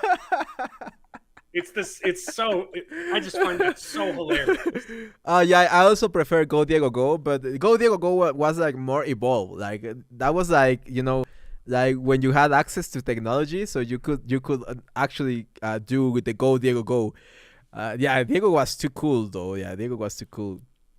Okay. Dora, help me survive. Dora, make me survive prison. Imagine Dora the Explorer in Bulgar Latin. Latin vernáculo, yeah. Swiper, no te chingas. Swiper, you're such a majadero. Oh my god. Oh my god. Yeah, I used to love Diego, Go, and Dora. Dora was really good. Dora la Exploradora. We call him Dora la Mamadora, Dora la Drogadora, you know. Jesus, swiper, no swiping. In Mexico, it's zorro, no te lo lleves, zorro, no te lo lleves. And he's like, ooh, rayos. Oh, damn. Oh, I love Dora, bro. I love Dora. But yeah, I started watching Mucha Lucha this morning, but I never watched the English, the original language. Dude. Oh, Pocoyo is also so sweet. Pocoyo is so sweet. Is Pocoyo like American as well? Yeah, my kid watches it. Oh, it's such a good one. Yeah, he's a little too old for it now, but he yeah. That was like genuinely like good. They like have narratives. I don't love shows. I mean, Dora is much better than most of them, but I don't love like the kids shows that are just like formulaic and repetitive, like Mickey Mouse Clubhouse is just awful to me. But yeah. Mickey Mouse Funhouse is a good kid show because they actually try and tell stories. Exactly. But I've always treated my kids older than they are, and so I try and introduce them. Like I never let them listen to dumb kids music. I'm like my son Elliot grew up, listening to my music. He loved. I just had a slip of the tongue. What was his favorite song? I'll look it up. Yeah, look it up. But yeah. Dora Exploradora does teach English to Spanish, and that's like literally where I learned terms like backpack and is Spanish British? Oh, that's so interesting. Pocoyo is like my top. Like when I was a kid, like Pocoyo. It's a British show. I was obsessed with Pocoyo. I was like, who is this damn mother lover like doing this all crazy stuff with the bird, and the bird character was my favorite one. It was Franz Ferdinand. Yo, my kid loved Franz. So we would just jam out. I would give him some chopsticks, and he'd pretend to do drums, and we would just pretend to just rock out to Franz Ferdinand. Franz Ferdinand is legit. I love. So if you love me, take me out. Yeah. Primo yo. Oh yeah, the dog is called Pato. Yeah, you're right. Oh, Pato. Yeah, that's right. Pato was so cool, man. That's so cool. No, I never seen Blade Runners, Edge Runners. No, but Blade Runners is the one from Cyberpunk. Yeah, right. Or you're talking like Edge Runners is a different show. Oh, okay, but yeah. I'm going to watch that movie, bro. Send it to me, bro. There is a Cyberpunk Blade Run, Cyberpunk Edge Runners, but Blade Runners is a different IP. Okay. Oh, Blade Runner. Oh, yeah. Got it. Yo, you gotta send me Vibe name. You gotta send me that Moda Lovers. I cannot say the word, but Moda Lovers. The name of that movie, because if it's a Spanish movie made in Japan, the Japanese are wild. Have you seen black people portrayed by the Japanese? They go wild. Yeah, they do. Yeah, I didn't saw Blade Runner. Is that the thing? Like, and I always mention this on the Best Gen show. By the way, catch it every Sunday at 7 p.m. Central Time or Mountain Time, which is basically the same. Catch the Best Gen podcast every Sunday at 7. Yeah, I think they meant to say Cyberpunk Edge Runners. Because they did do a Blade Runner TV show. I mean, I've obviously seen Blade Runner, but there was an animated TV show. But yeah, I interrupted you plugging my channel. So sorry, say that again. The Best Gen show every Sunday. Last Sunday we actually premiered the music video. So everyone that was in the chat, like Vibinate and my boy DJ Souls and Tello. Everyone got a like a sneak peek of the actual video. Um, People It's say also a always, bunch of fun. I massively overproduced that show. It's yeah, I that have show is so funny. I Like, have too many stingers. yo, you gotta see it. I love the intro of our show, The Best Gen. Is like one of the best intros I've seen of any podcast. I hate so much the intros of the Friday Night Ties, and oh my god, like just go ahead and get on with it. Like, I don't want to see the song play like 7,000 times. Like, I know the song. I Mhm. yeah. I like Yeah, Friday Night Nights. I I love think I love the stream. I I love think those what they're guys. doing there is wonderful. Hmm. My goal in Best Gen was to create like a family friendly version of Friday Night Tights, because I love what they're doing, but they're also just like constantly making masturbation jokes, and like And they go too I f- wild. Yeah, they go I too feel wild. like we can get the message to more people, because it's an important, they're doing the Lord's work, right? Calling out the corruption of Hollywood. But Yeah. I feel like we're missing an entire audience because of all the vulgarity on the show. But I love them, appreciate what they're doing, but so Yeah, I love them as well, but I just hate the intro. I just hate the intro. I don't that's find what it well. my goal for Best Gen is. Yeah, Family friendly FNT. yeah, and it's completely family friendly. It's just a couple of guys talking about things they love, and that's it. We don't swear almost at all. Maybe I'm the only one that sometimes will swear because I don't know the words, so I just like blur it out, like burp it out. Yo, that's a So that's a great comment. Even though the chinitas don't love me, I love the chinita. I'm there, brother. I'm there, brother. I love my Chinese my Chinese female, my Asian woman. Yeah, but they don't love me. They just don't love me. Really. They don't like brown. hey, I wanted to marry a Mexican. Mm. I was trying to find a Latin girl to marry, Yeah, and but nah, and nah, nah, nah. I ran into my wife first, and she spoke Spanish, and so I was like, all right, I'll settle for this. Yeah, Not exactly. that I settled for my wife, I settled for, because I wanted to make sure that I kept my Spanish, Oh because yeah, yeah. I don't get to use it as much as I would like to, and so I was like, well, if I just marry someone Hispanic, then I'll never lose it, right? Yo soy de México, hermano. Soy oh, de Parque. Oh, de Chiapas. De Chiapas. I'm from Chiapas, the southeast part of Mexico. I don't know if you heard of it. It's like the border with Guatemala and Salvador. That's like the southeast part of Mexico. Um, yeah, yeah. Someone said something about George Lopez, bro. Yo, I don't know what happened to George Lopez, bro. I don't know what happened to George Lopez. He had And I a decent used to watch show. his show all Yeah, the his time. show. I used to watch his show all the time as well. He was really popular in Mexico. He even got I think he got a Latino dub as well for his show. Oh! For real? Your girlfriend is Guatemalteca? Like, I literally like go to Guatemala many times. And let me tell you something about Guatemala, bro. This is pretty important. Because it has to deal with the thing about the violence that I lived through my life. When you go to Guatemala, when you pass the border through Tapachula, which is my hometown, go to Guatemala, you have to, like, first of all, you cannot go in your personal vehicle. You cannot, by any chance, you cannot go with a vehicle that has the license plate of Mexico, because if they notice that you have the license plate of Mexico, they will start following you, and they will close. They will literally try to get you out of the road and rob you and even kill you. Sometimes it depends. It really depends on the mood of the cholos. um.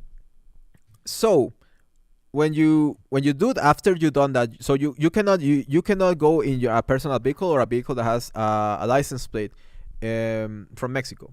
You have to go in a taxi or these motorbikes that have these containers where you just had to lay there. When you go in a taxi, though, swiper don't swipe my license plate. Yeah, those mother lovers are going to swipe your life. Or your tire. Choloscope, they have Choloscope, yeah, the moto taxis, exactly, brother, exactly, the moto taxis. So either you have to go in a moto taxi or a taxi, and when you go in a taxi, not a moto taxi because that's really hard. But when you go in a taxi, there's going to be a part of the road when you're on your way to Guatemala, not even to the capital. They had to. They literally say you have to, like, you know. Oh, you know Puebla? You know Puebla? Yeah, I'm from Puebla. I live in Puebla, man. Yeah, I love Puebla. I live in Puebla a long time.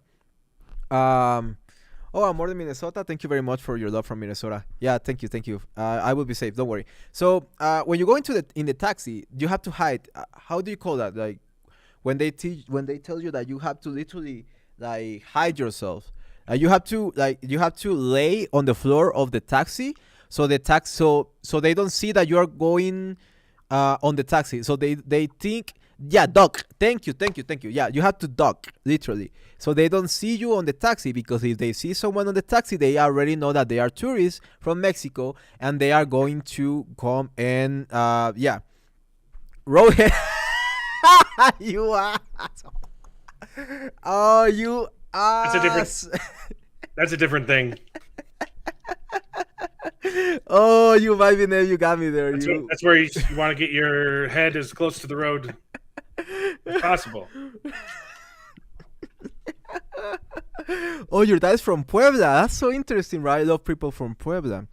My father is from San Antonio, Michoacan. Yeah, I know that place. My mother is from a mother town called Tachinola, and her town is past Atlisco, Izúcar de Matamoros, and Tehuitzingo. Yeah, I know all those places. Yeah, I've been to all those places. I love Atlisco and I love Izúcar de Matamoros. Great food and great barbacoa and great flowers. There are a lot of flowers in Atlisco. It's beautiful. It's beautiful. What? Yeah, they are. Yeah, yes, they are armed. Yeah, yes, they are armed. Um, that's the issue. That's the issue. They are armed, and well, when you go like with a taxi, the taxista, well, the taxi driver doesn't have an arm. He's like, okay, the closest thing to a weapon I have is like a little bat, that we call garrote. A little bit is like a small bat, with a thicker, like the end of the bat is thicker than a regular bat. Puro norteño de Monterrey, dice mi compa. I'm sorry, I love speaking in northern accent. But yeah, so you have to go through those places, duck, completely duck, and then when you actually get to the place, you're like, they tell you, first you can never leave your group, like never leave the people you go through, because they are going to rob you. No, not rifles. No, guns, pistols, revolvers. No, nothing that crazy. In game. Um, and it's like, yeah. You can never leave your group. You have always to be in a group, because if you leave a group and they notice that you're Mexican, because they see you and they see that you have the Mexican skin color or the Mexican accent, they know that you're Mexican. And yeah, you also have to get quetzales as soon as possible. Like you have to get you cannot go into Guatemala with pesos. If you go into Guatemala with pesos, you're gonna get robbed again. You have to get quetzales, and there's a lot of like illegal or self-employed people selling quetzales and pesos to their own rates, just as they do in Argentina, which is a pretty good comparison.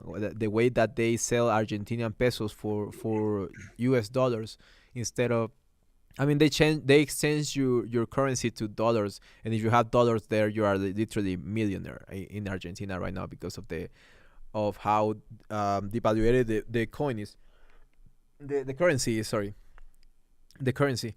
So yeah, if you have to go to Guatemala, do those. Never go in a personal car. Never like show them that you are Mexican, and never show them that you are a foreigner, because they're going to rob you or kidnap you, or worse. Yeah. You never saw the Guatemala use you saw Guatemala use pesos. Don't worry.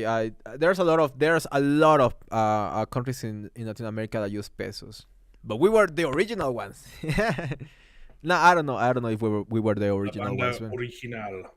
Oh, you are Argentinian. Yes, yes, yes. The thing with Argentinian, exactly. You go to Argentina and with $1, you buy a lot of things, and it's kind of crazy. Thank you so much. Thank you so much. Keep it up, Super man. chat. You make great content, and a good friend of mine is from Tamaulipas. Tells me how it was. He tells me how it was before he came to the USA. Oh, hello, some musician. Yeah, I actually my father was from a place that is really really close to Tamaulipas, really really close to Tamaulipas. And I'm sorry I cannot highlight your comment. It's just that I've been looking to the highlight widget here in Streamlabs, and it's not anywhere. I think that I'm missing like an update or something, but I cannot find the highlight thingy. Um, yeah, exactly. Would you ever go to Honduras? Yeah, El Salvador. Yeah, I went to El Salvador. I went to San Salvador. You know, the capital of Salvador. But before it was like before it was so dangerous. Before of MS-13. Yeah, I went there as a kid. First, I went to Guatemala City, and there's a great place in Guatemala City called Chetumal, which is like the craziest, the best water park in the world, in my opinion. Is well when I was a kid, like probably right nowadays, there's like crazy Six Flags. What do you call them there in Six Flags? yeah, the Six Flags Theme parks. the water parks from Six Flags. They have like a specific like name, right? Oh, I don't know. No, like I've never Six Flags actually been to Tsunami Six or Flags. something. The only Six Flags I've been is in Mexico. Like, as a kid, Mexico, you look like, oh, Mark Clark, you got me there, brother. Yeah, I look like 12. Thank you. Yeah, they still ask me for IDs in the bars for some reason. Oh, you're from Southern Mexico. What do you think flour tortillas, bro? The best flour tortillas in oh, you mean tortillas de harina? Oh, flour tortillas. The thing is that see yeah, Hurricane Harbor, exactly, that's what I meant. Yeah, Hurricane Harbor, which is kind of weird as well. It's like Terremoto Heights. Can we just say that it's kind of weird that it's called Hurricane Harbor, and it's basically the same thing as Terremoto Heights. My girlfriend is Honduran Mexican, and from what I heard, Honduran food is amazing. Honduran food and Mexican food are so good. Yeah, are so good. Having Guinea Irtra. No, I've never been to Irtra, my man. I went to Copal. That's as far as I went down there in Guatemala. Copal. I missed a comment a while back from Loot Murderer, who mentioned one of my other songs, Harry Potter Saved My Marriage. Oh, nice. It saved my marriage. Why can't it save mine? I've never touched a woman. So good, Yeah. Loot Murderer is so good. I have several other comedic songs that I've written. I have a whole playlist on my channel, and I've added this song to the playlist. But yeah, that's my wife's favorite one, actually. Harry Potter caused my divorce. Oh, Yeah. how old am I? How old do I look? I cannot make like a poll in the chat, but how old do I look like according to you guys? Let me know in the chat. Like type number. Like type some numbers. Type some numbers. Baby Dave, you cheated. You don't count. You don't count this one. You don't count this one. Oh, come on, bro. Darplan, you guys know. Okay, I take it. 31? Come on, man. Come on. Don't do me like that, brother. That's how I am. Come on. Don't do me like that, my man. Yeah, basically 26. Yes, 26. 26. So close to 27. Yeah, I'm about to get to the Kurt Cobain age. And that's it. No further. Yeah, no further comment about it. No further comment about it. Thank you. Come años. Yeah, that's the way. You look like you play Roblox daily. That's a good one. Oh my god. Yeah, comeaños is the way that they call when you what would be the name in English, by the way? Comeaños, like when you look, years. yeah, when you look younger than you. Oh, Oh, you're the same age. yeah, I understand. I mean, there's black don't crack, but that's a different thing. Yeah, brown don't crack, my man. Brown don't ground. No, brown Asian don't crack. Yeah, brown Asian or things like that. I guess just like you don't look your age. I'm sure there's some kind of. Oh, idiom. dude! Check this out. We were talking about this on the other stream, Baby the 6 face, hour. maybe, yeah. Baby face. That's more of an insult though, and comeaños is kind of It's more like compliment, exactly. Yo, we were talking about this yesterday. Let me show you something.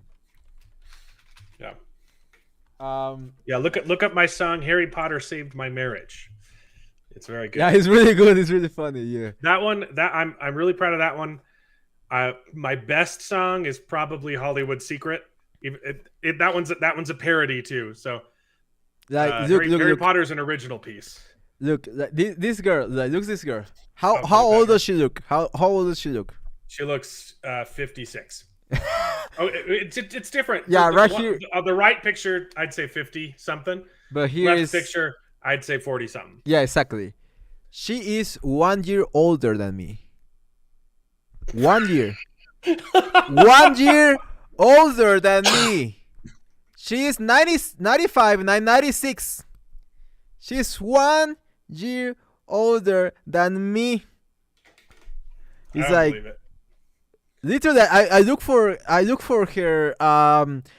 her wiki, and it says everything about her. You know. Which show is more racist? Netflix's Cleopatra or Primo's? Damn, that's hard. Because this one was pretty bad. And we already went like on a rant about it, but you TLDR, like the thing. The thing with Cleopatra is go ahead. They intentionally just obfuscated history so that they could make their point that all Egyptians were black. But like it couldn't be further from the truth. Yes. Oh, she's infamous in the British acting because of heavy drinking and smoking. That's plain why she looks like garbage, literally. There's no shots that she's like. I mean, I know that I have a big bags under my eyes, but that's because of how many nights of sleep I missed. I think Cleopatra. Gringo Patra. I think Cleopatra was also malice though, because they're intentionally lying to people about history. Like Primo's is. I think it's the other way around. I think that Primo's, they just didn't care, and it came out. It turned very racist, and Cleopatra, they're intentionally trying to rewrite history. Yeah, Mark Clark, I'm streaming in my channel. Like, whenever I like get off work and I feel like I want to like vent or talk about something, I just come in and talk to all of you guys, and I just love talking to all of you. Yeah, she was North Greek and Middle Eastern. Exactly. That's literally it. They got sued. Yeah, exactly. They got sued by Egypt. Because of the fact that they were calling a documentary. That's it. Because they were calling it a documentary series, which is disgusting. It's about as historically accurate as the 1619 Project. Exactly. And the reason why we were saying, Greek and Ptolemaic. Yeah, Ptolemaic. Exactly. And the thing is that, and I'm getting to the Spanish is not a Latin American language, which was like borderline, like as racist as this. Spanish is a fake language. Spanish is not a Mexican American language. It only exists because of white people. Yeah, and to be honest, like I guess you Spaniards are kind of white. I kind of white, but it's pretty wild to be calling Spanish white, because they have a lot of mix with many different things, the Moors and the Romans and things like that, and it's pretty wild that they call all Spanish like white, because they aren't. Even like the whole conquistador stuff.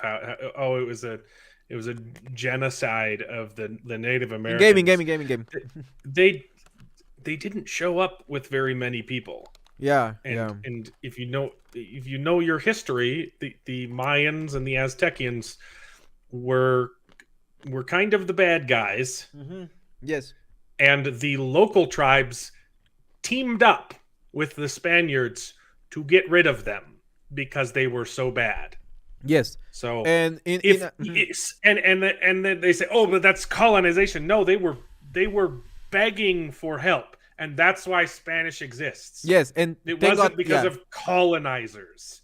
It was literally because of white saviors. Thank God exactly, and thank God that you talk about it, because I wanted to. That's what I wanted to talk about, the Malinchismo. That's where the Malinchismo word comes from.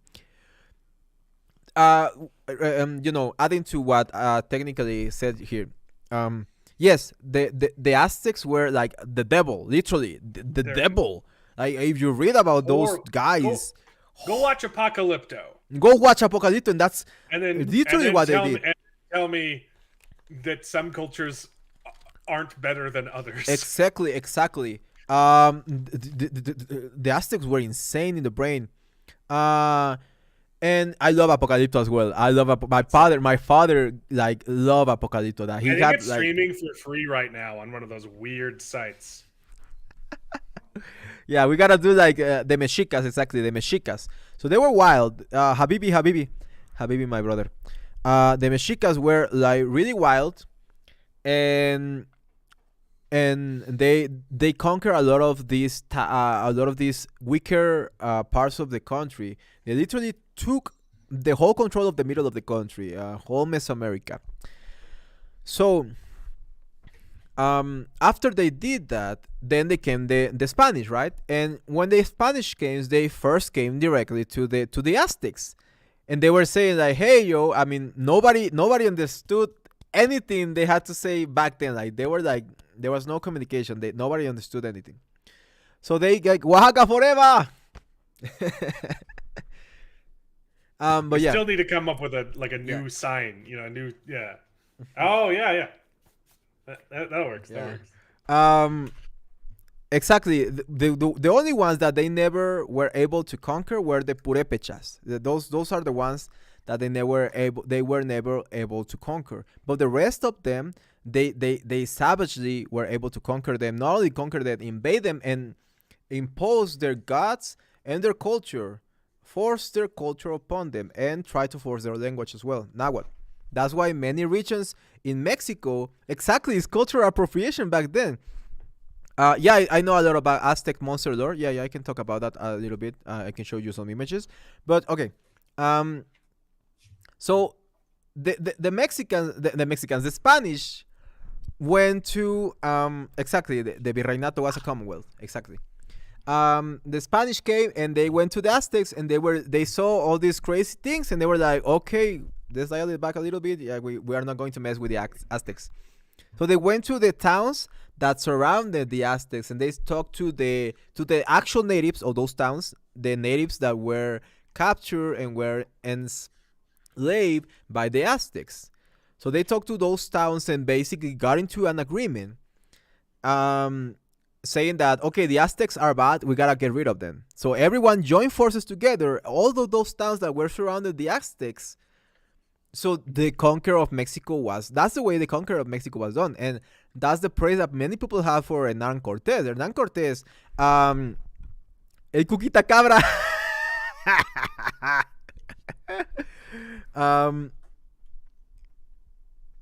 Oh, that's good. Oh yes, that's actually true. Yeah, that's true. I mean, look.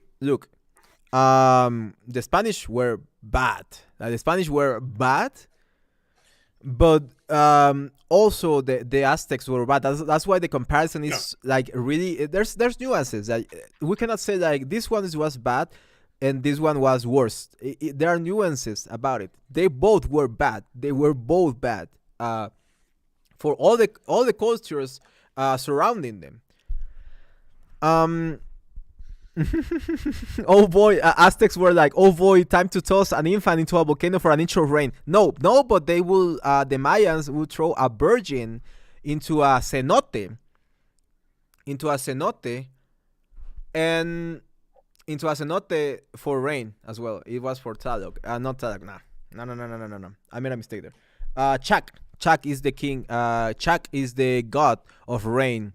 Hernán Cortés mató al último rey Purépecha después de que este lo recibiera con regalos de mujeres. Yes, that's true. Hernán Cortés, and that's one of the things that many people forget about Hernán Cortés, that he was a son of a damn. Like, he was a SOB. Yeah, he was a bad person, and that's what I wanted to talk about. And it's good that Nuri Talieva is in the chat, because she can double check me on this. The problem I had with the word malinchismo is the fact that what they did to La Malinche. Look, La Malinche is not a real person, at least in the aspect of, you know, if there are any records of an actual woman that was called the Malinche and that actually exists. But the Malinche were like a group of women that were basically, I cannot say the word, SEX, slaves. That's what they were. And they were servants of Hernán Cortés and, you know, his bunch. That's why, and they helped Hernán Cortés, and they taught they helped Hernán Cortés, concubines. And they taught Hernán Cortés a lot of the secrets from the native nations and the native towns or pueblos. And after that, oh, hello there, General Grievous. Oh, hello there. Yeah. After that, they were the ones that translated Spanish into Nahuatl and Purépecha and all those languages and dialects that were in that part. Oh, sí, VMR, las cucas en Colombia son galletitas, pero también significa otra cosa dependiendo del contexto. Exactly, yeah, exactly. That's the very same thing in Mexico. And we don't say cookies to galletas. They're in Mexico there. Oh, getting ready to bed. Oh, thank you very much. Thank you very much, Mark Clark. I love you. Have you read Chuck Mool? Chuck Mool by Carlos Fuentes? Chuck Mool. It's just a short story. I gotta read it. I love Carlos Fuentes. My father was a big fan of Carlos Fuentes. Aura is one of his favorite books. It's a fun short story about a guy who finds like a statue and weird things start happening. And yes, thank you very much, Nori Talieva. Yes, Nahuatl and to Mayan, exactly. So they were basically the concubines, and they were as well the translators, but also share a lot of the secrets, and specifically of the men. You know, the men were the ones in power, so the concubines obviously know all the secrets about the men. So they basically, the way that, and this is Mexican history, the way they teach you Mexican history is that the Malinchistas, I'm sorry, the Malinches were like the evil, like they were like the evil women of Mexico that betrayed the Aztecs, and that's the reason why Hernán Cortés and the Spanish were able to conquer. So they basically put a lot of the blame on Malinche, which again is probably a fictional character. It's just a representation of this group of women, and they say that. And the problem, and that's where the term Malinchista comes from the Malinche. Malinchista is basically making it a noun or an adverb. I don't know what it is, like a way to describe someone. Yes. And yeah, they rip out the heart of people. I don't know about the crippling of people, but they did rip the heart out of people, especially virgins, and especially people that they conquer, virgins that they conquer. So yeah, adverb, exactly, adverb. Thank you very much for that. An adverb. So they made it an adverb. So nowadays, whenever someone calls you Malinchista, is basically alluring or you know, making that connection to the Malinche, basically calling you a traitor to the land. That's what Malinchista means, a traitor to the land. Literally, textually, Malinchista calls you it means a traitor to your land. You know how many thousands of times people have called me Malinchista? a traitor to my land because I love learning English, and I love I love the English language. I love the English language because phonetically it's one of the most beautiful language in the world.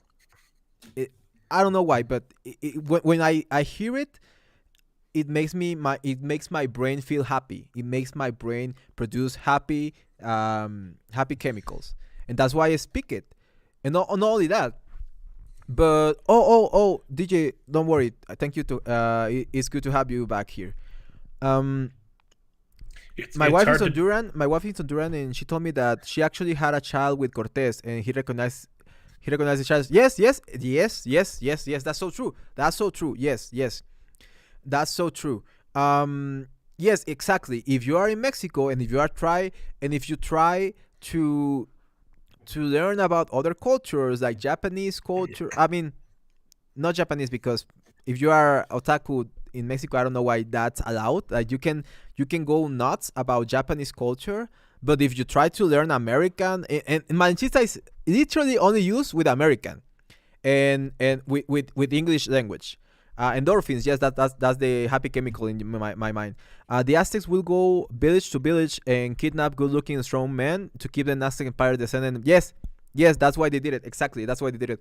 And the people that they didn't consider good-looking or athletic or good warriors, they will rip their hearts out, and the women as well.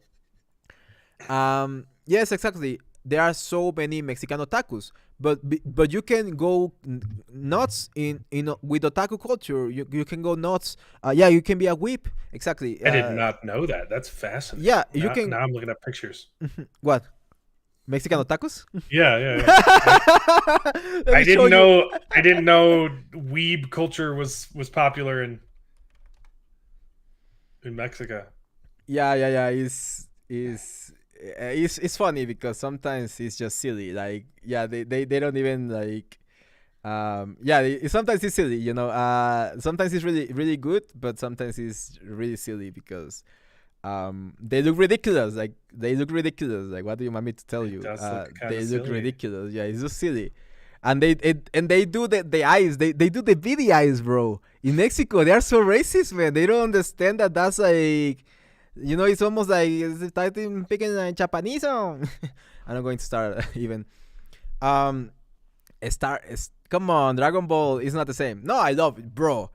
I love my anime. I love my anime. I was such a weep growing up. That's why I know that if you like anime, you are not considered malinchista. But if you like American culture by any means, or English culture, or Canadian culture, any from North America basically, or the places that they consider North America, any of those places, they will call you malinchista, and that's it. That's literally that's it.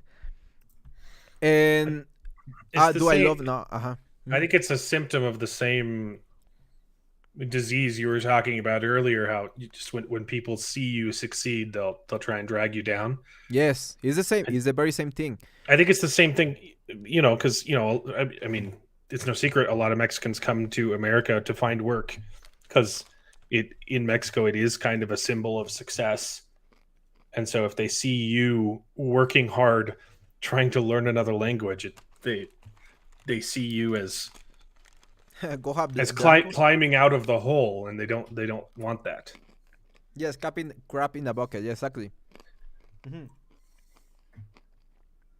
I also watch all my anime in Japanese, but I watch my anime in English shop. I don't watch it in Spanish shop. I watch it in English shop because English is a more complex language than Spanish. English has way more vocabulary. Literally, just A lot harder to yeah, learn for sure. yeah. English has the double the size of the vocabulary of Spanish. It's insane. That's why I love English. For me, look. For me, I was like I always I always I don't know if I told you about it. Oh, just give me a second. Just give me a second.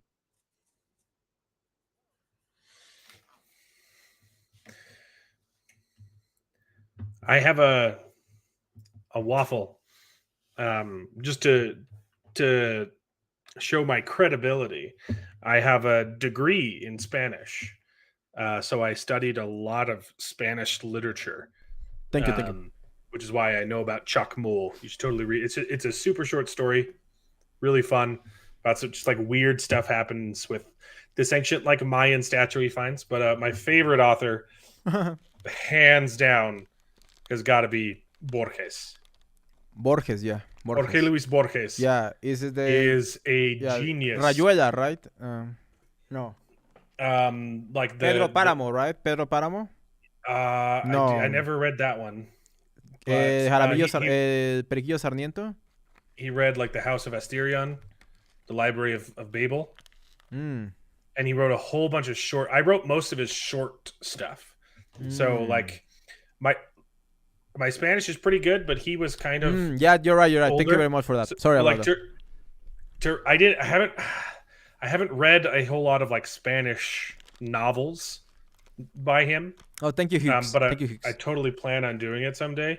But like he uses like older Spanish, so it takes a lot of studying to understand what he's saying. Like yes. I read Don Quixote in English and Spanish, but I had a professor. I was taking a class on Don Quixote who could explain everything to me, because it's like reading Shakespeare. You know, it's an older form of English and it's an older form of Spanish.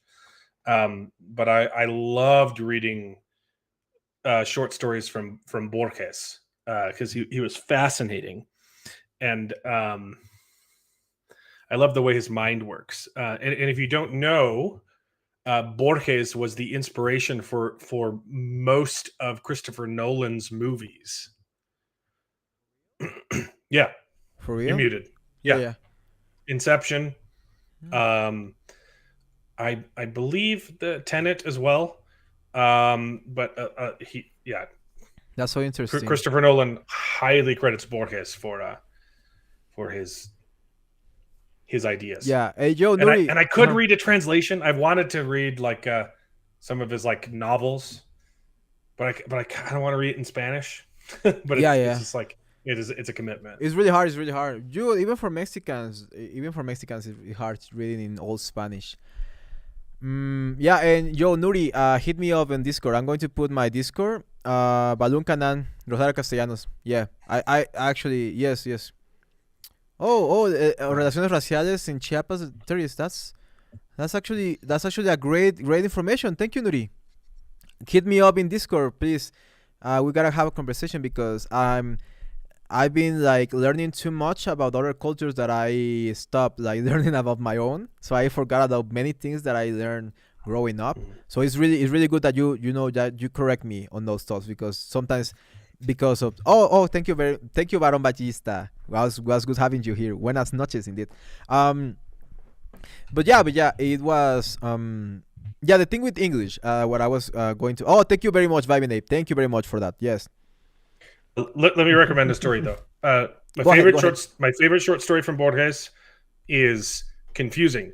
It's The End of the Duel, but it's hard to find because he also wrote a short story called The Duel, which is more popular, and it's good. But The End of the Duel is like a perfect like morality. It feels like Aesop's Fables, but for adults.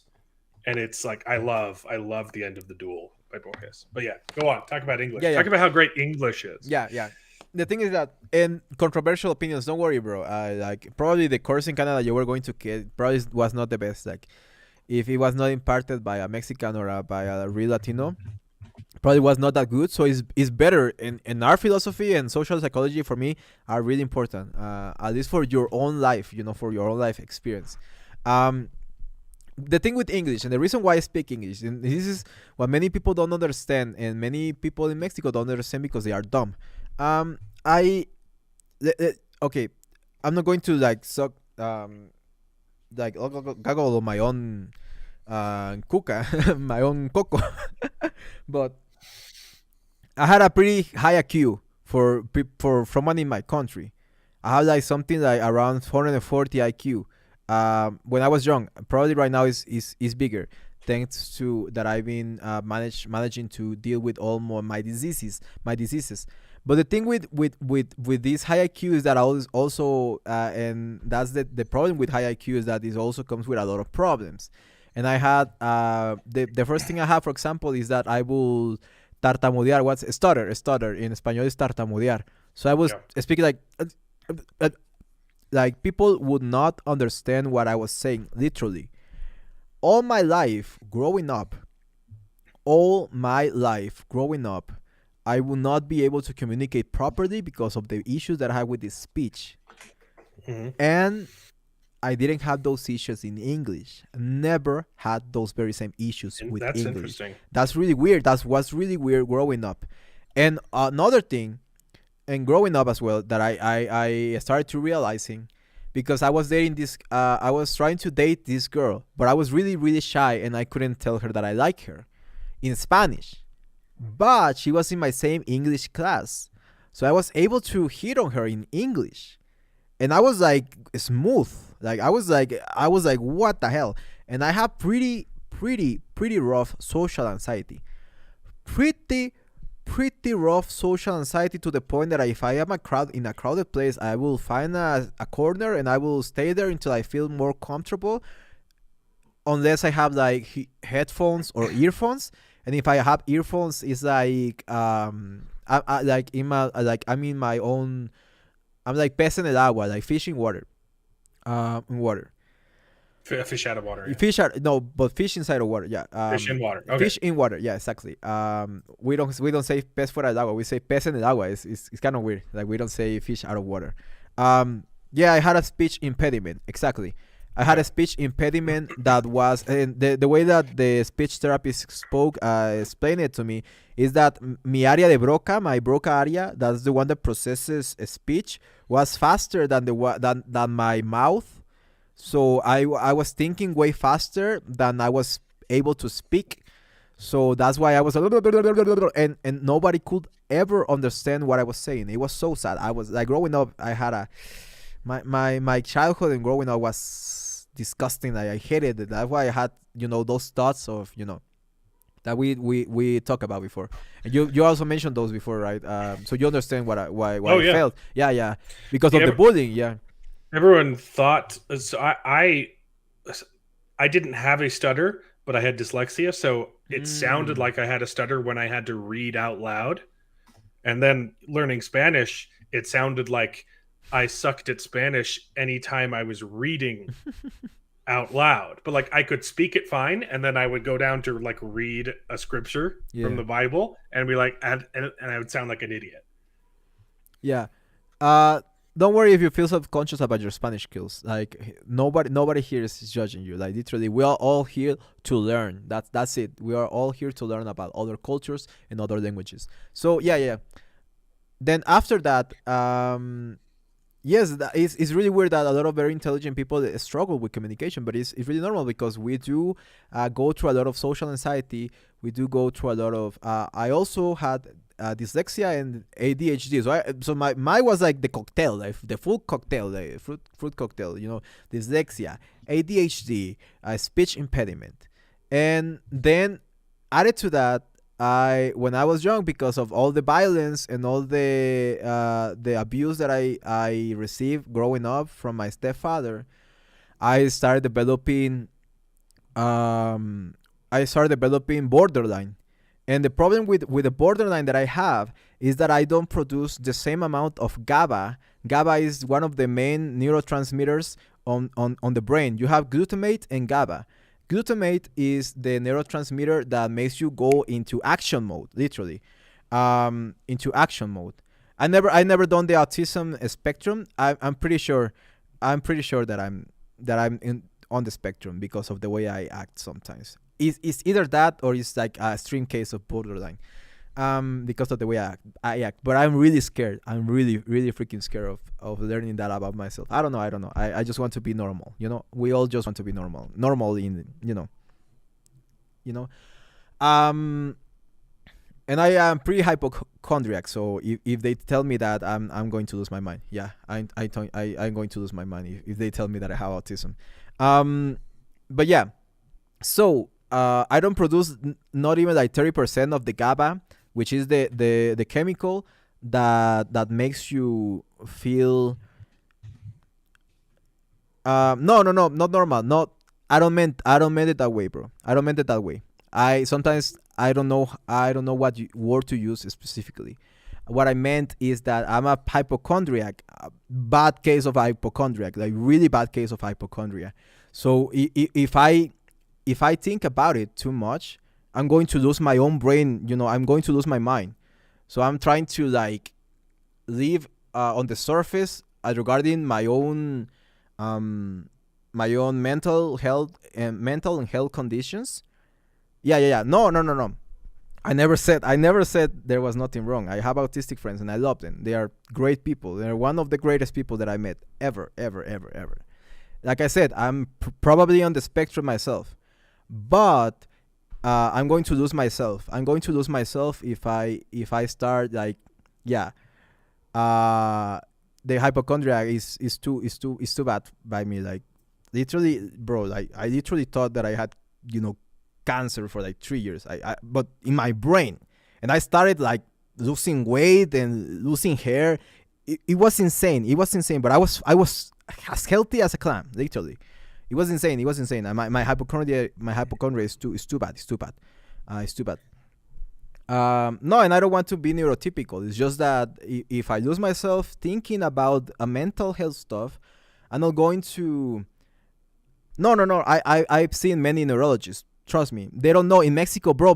Neurology in Mexico is garbage. It's garbage. It's garbage. They don't know dick. They don't know dick.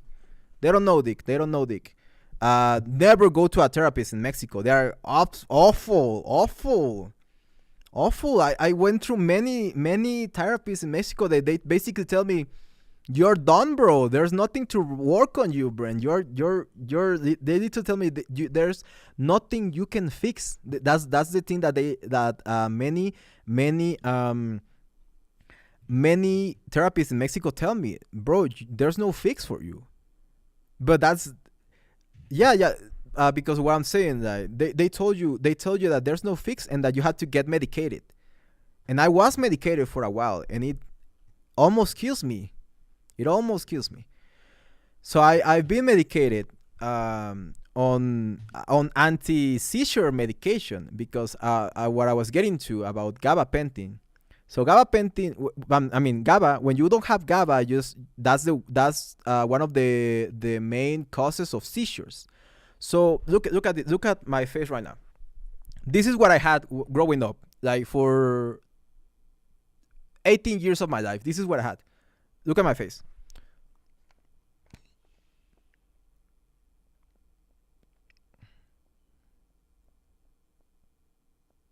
Like that, all day, every day, no rest. All day, every day, no rest at all. For 15 years of my life, I have microcyclical. I think is the name, microcyclical like seizures. Tourette's. Yeah, basically, yeah. But the thing is, in Mexico, they don't know how to treat you. They don't know how to treat you. They don't know how to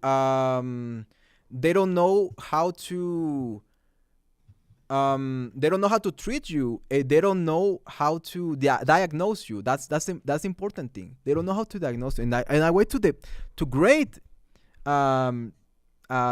doctors that were supposed to be great here in Mexico, neurologists, and they just saw me. They just. No, it's not just a tick. It's in the whole body. It's like I will do. This was me. 18 years of my life. 18 years of my life. My life was garbage. Obviously, my life was garbage. Imagine adding all those things. You know, ADHD, dyslexia, the social anxiety, the borderline, the no producing GABA, the tics and the speech impediment. All of that. That was my life. Until I smoke cannabis for the first time. And I'm not here to promote any. And no. This is about me. This is about my experience. When I first tried it for the first time, all those issues went away like that. Like imagine that I'm like all day, every day for 18 years, and one day after that, it's gone. One day after that, it's gone for 18 years. One day, it's gone. That's why that's the thing that really helped me save my life. Helped me get healthy. Like, at least in this, what you see right now, this was not me. This was not me. This was not me. Yeah, exactly. I was a libertarian back then. Exactly. It was not myself. I always say that I was not born into like turn 20, and I tried THC, and it helped my life. I tried meditation, bro. Meditation does nothing when your brain is like literally like a, like a time machine, like a time bomb.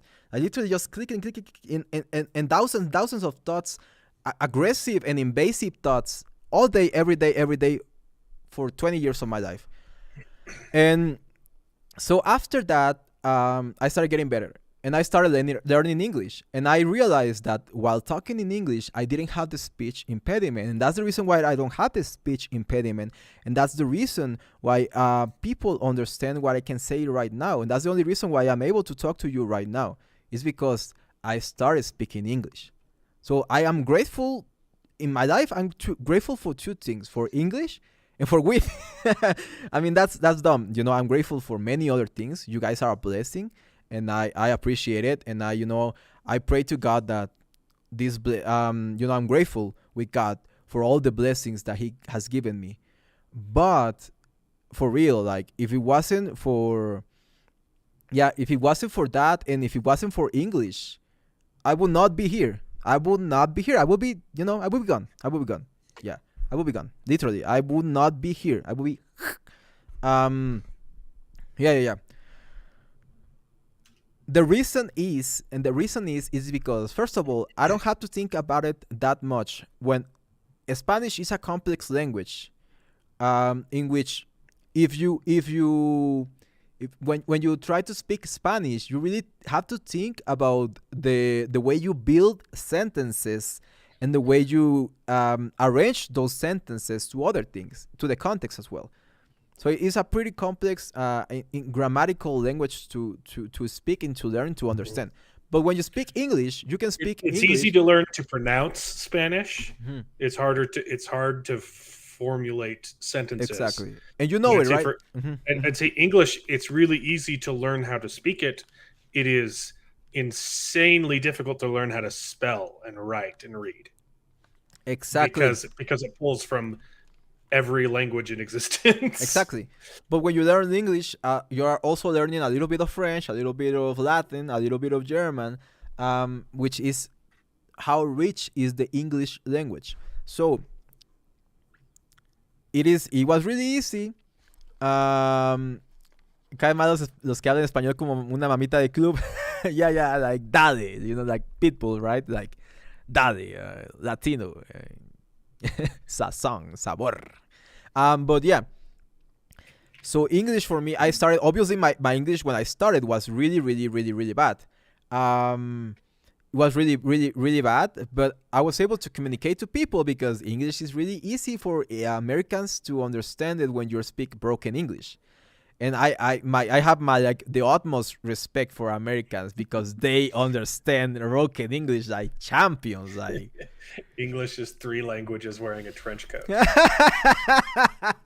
Well, on the note of being able to understand broken English, it's because in English you're able to create fake words, and everyone knows what you mean. Like English, like no other language that I've heard of, has the ability to improvise. Like we can make things verbs, and it's intelligible. Yes. And I've tried doing it in Spanish. I tried making jokes, and everyone just looks at you like you're retarded. Yeah. Like it just doesn't work in any other language. But you can say, we Googled it. You can. You can take words and change the part of speech any way, any direction, and people will know what you're talking about, even though it's not correct. Exactly. Absolutely. I absolutely love. That's my favorite part of English. Literally, that's my favorite part of English. The fact that you can. Those words, become real words because we use them so much. Exactly, exactly. I love it. I love it. That's the reason why I love English and English slang. Like street smart, and words like cringe. I mean, I know that they do have a meaning, or like the risk, or things like that. Yeah, it's a flexible language, and like I cannot believe like Americans have such an ability to understand broken English. Like when a Mexican starts speaking broken English, I cannot understand the guy. Like I cannot like begin to understand what he's saying. Like I'm like, what are you saying, my man? For real, just let me do the talking. um, yeah, yeah. But that's the reason why I love English. And when I started speaking in English way more than I started speaking in Spanish, I started noticing that I didn't have that same weight. That same exactly. It's like how we say "googlier" here. But we understand like we make a lot of verbs from English words like "googlier" or "cliquear," clicking. "Cliquear," or yeah, Parquear. parking. Yeah, exactly. Troca, truck. Yeah, we use that a lot. I hate when people use the word troca because I don't know what the hell are they talking about. They mean a truck or a bus or I don't know. Um, but yeah, exactly. And after that, after I noticed that it takes a little bit of the weight of my chest, because when I try to speak with someone in Spanish, any person I feel like this weight in my chest, like a ton in my chest, like and my heart starts racing and I start sweating. With English, I don't feel that at all. That's the reason why I'm here talking to you right now. I don't feel nervous talking to you in English. I'm pretty confident about it. And I love it. I love it. It makes me happy. It makes me so happy. I don't know how to explain it, but it makes me produce these endorphins that I would not produce. That Spanish only causes anxiety for me. For me, Spanish only causes me anxiety because it's related to all those bad memories. It's almost PTSD about Spanish. I almost had PTSD about Spanish because it relates to all those memories that I have, and I relate that to the language because I'm also a musician. So musicians, if you know this, we add emotional tags, emotional labels or emotional tags to our memories. So it's way harder, and music and language when you're growing up, they are part of the same part of the brain um that is able to understand language, is the same part of the brain that is able to process music. But that's when you're growing up. So that's why they tell you that if you want to teach your kid to learn a language, or that's why they tell you that you need to play your kid like Beethoven or Mozart when he's like a little baby, because the way his brain is going to process sounds is almost like language. And it's really interesting. That's how many people should learn a language. But and that's the reason why for me at least, Spanish gives me like this anxiety. Literally, it gives me like anxiety, like PTSD, as almost. And English doesn't. English doesn't. Yeah, English doesn't for some reason. I don't know. I don't know how to explain it. I do believe that destiny is real. We are come here with a plan. There's a plan for all of us, and I do believe that learning English and speaking English and doing content in English was my destiny because of how easy it fits inside my brain. And nowadays, I don't have thoughts in Spanish. All my thoughts are in English, literally. Every day, all my thoughts are in English, and it becomes a little bit harder because everyone here speaks Spanish.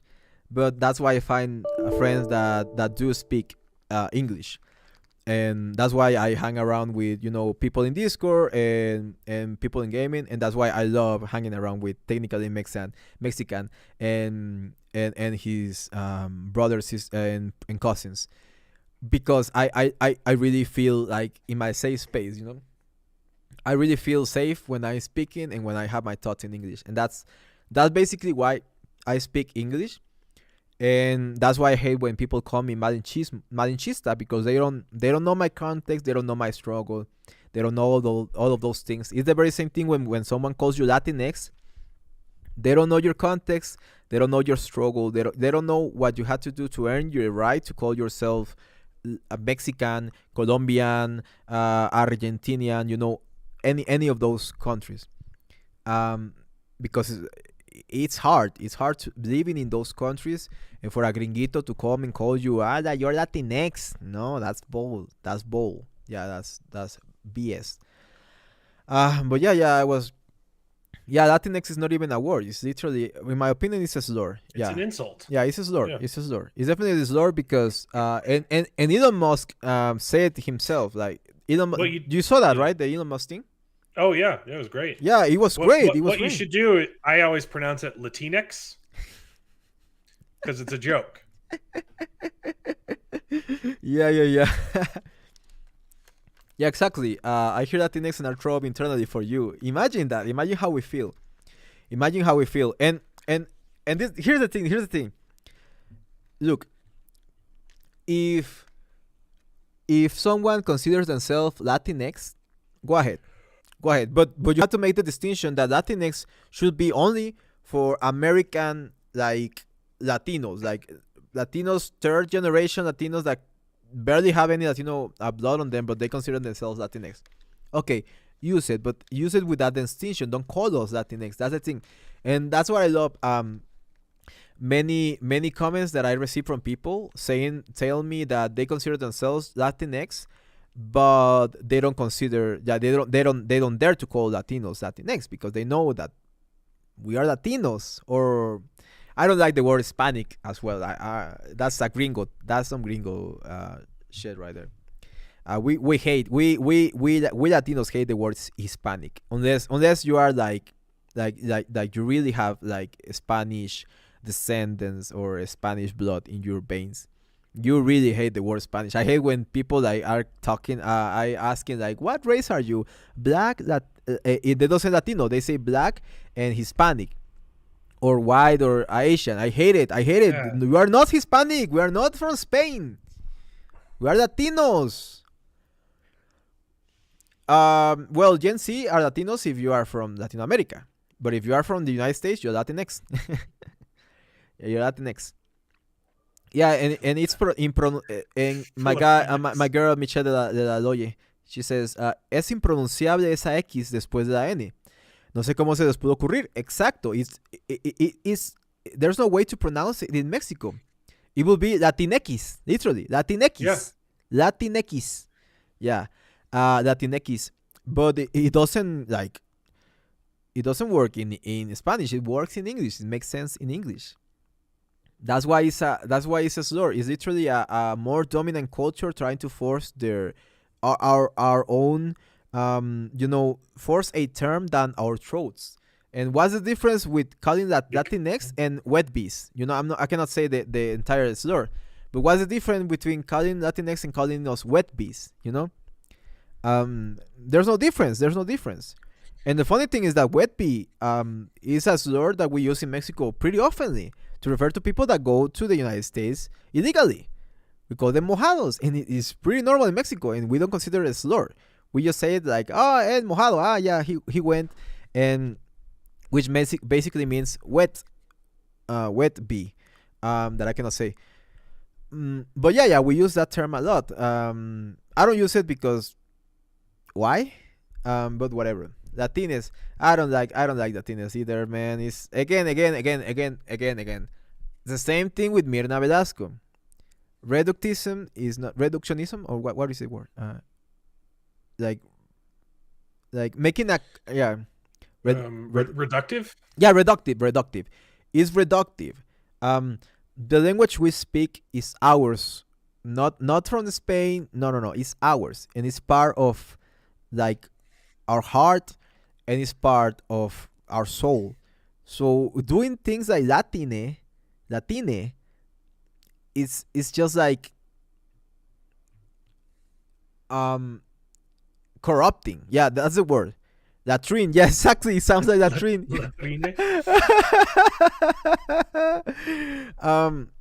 That's good. But yeah, it's corrupting the language, which is a beautiful language that we earn the right to speak.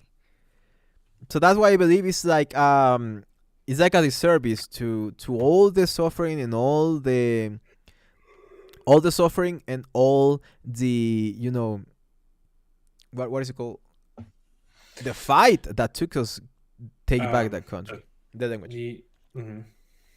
Hmm. So yeah, I mean, I prefer Latine than Latinx or Latinx, but it's still not no bueno. Yeah, it's still no bueno. Mm. In America, they will ask you if you are black, African American, white, Asian, or Native American, and Hispanic or non-Hispanic. Yeah, it's weird. Like, I thought that you were the ones that will call us Latinos, which is what we are. We are not Hispanic. We barely have any um Mexican history book. None of them. None of them. If you want to learn about Mexican history book, read British history. No, I'm not kidding. I'm not kidding. If you want to learn about Mexican history, learn British history books. Yeah, they are pretty. No, I'm not specifically British, but read someone that is a scholar. Read the articles or the book of someone that is a scholar, someone that really knows about Mexican. Because the problem with Mexican history is that they lie. They lie. Like Cinco de Mayo. That Cinco de Mayo is one of the boldest lies that people have told in Mexico. It's a lie. Exactly. Hispanic should be more to Puerto Rican and Cubans. Yes, I thought that was and for the rest of us, that for the rest of us, I thought that it was Latino. So I'm like really confused. Like, what is my race? I'm Moreno. Moreno. Yeah, that's it. At least for the race thing. Well, just the idea of trying to qualify someone by their race is silly. Like, I mean, what does white mean? Mhm. There's I'm part Irish, part Scottish, like part German, like part technically Mexican. Um like there's so many different roots, like, and none of it matters. It shouldn't be a question that ever appears on a questionnaire. I always write in American because that's where I live and that's what I identify as. Exactly. Um, I've seen a lot of people using Latino and Hispanic interchangeably. That's what I confused. Oh, okay. I'm Puerto Rican, and my family says that we are not Latino. That's Central America and South America. Yes. I agree. mhm. I agree with that. Yeah, I thought that was the distinction. And I'm from Central America. That's why I call myself Latino. And Mexicans as well. Like, we I don't think we consider as well as I am white, and I've been asked if I am Mexican. You're not that white. Yeah, bro. That was what I was wondering. Like, why do Americans and not only Americans, but people in Europe as well, they will ask you about your race. In Mexico, they never ask you about their race. Like that's why when a Mexican or a Latino, I'm interested in where you're from, not what your race is. exactly, I wanna, exactly. yeah. Exactly, because that does have an because where you're from, yes, Costa Rica is Latino, yes. Where you are from is that's what defines your experience, not your race, not your race. Maybe in America, because America is a crazy place. But in Mexico, and that's why many Latinos when they arrive to America, many Mexican and many whatever any Latino that goes to America, and they ask him what's your race, but then they ask him what's your ethnicity, which is like, aren't those kind of the same thing? Like, but they ask them Yeah, what is your race, and they I don't know don't how to answer. understand They don't know how race. to answer. Like, I wouldn't know how to answer. What do I call my race? I mean, I know that I will say Latino nowadays, but what do I even call my race? Like, I'm half Asian. I'm a quarter Asian, quarter black, quarter native Mexican, quarter is from Spain, quarter white Spanish. Like, what am I? Who cares? Exactly, I'm from space. I'm an alien, literally. I'm an alien. I'm a legal alien. Exactly. What's your race? One of the weirdest I don't know, Visigothos. No, I don't. No, I'm not a Visigoto. Oh, you're a Visigoto and Aztec. That's pretty interesting, actually. That's pretty interesting. Um, exactly. You are, and you are. Who am I? What's my race? My race is me. That's a race. I don't consider my guy here technically Mexican white. I consider him a brother. That's what I consider people. I consider you guys my friends. I don't consider you white, black, Hispanic, Asian, whatever. No. I consider you my friends. And what I want to learn about you is like Mexican was saying, but technically was saying, it's where you're from, because that's why really, yeah. How much sunlight did your ancestors take in?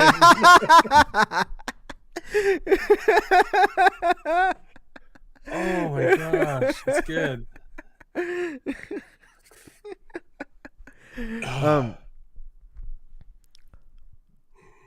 I'm getting tired. Exactly. I don't know what am I like. Makes the jokes more funny. Oh my god, yeah, exactly. Problemas de ser una colonia. Damn, brother. Yeah. Are you a genetic mutation? I'm an X-Men. I'm a Latinx man. Latinx man. We gotta do them, bro. We gotta do the Latinx man. Oh, dear. Oh my god, that's a good name. That's a good idea for a fucking. I'm sorry, for a for a video, bro. The Latinx, the Latinx man. Is it just a bunch of entitled like, Blair White? Yeah, basically. A bunch of transition people. Yeah, Latinx man. Yeah, Mirna Velasco is like the rogue of the Latinx man, no? she's like the girl that is going to suck the life out of you. The Latinx girl. Oh yeah, the Latinx people. Sorry, that not Latinx men, Latinx people. Yeah. Yeah, but Mirna Velasco is the founder father of the Latinx. Like, she's Professor Latinx.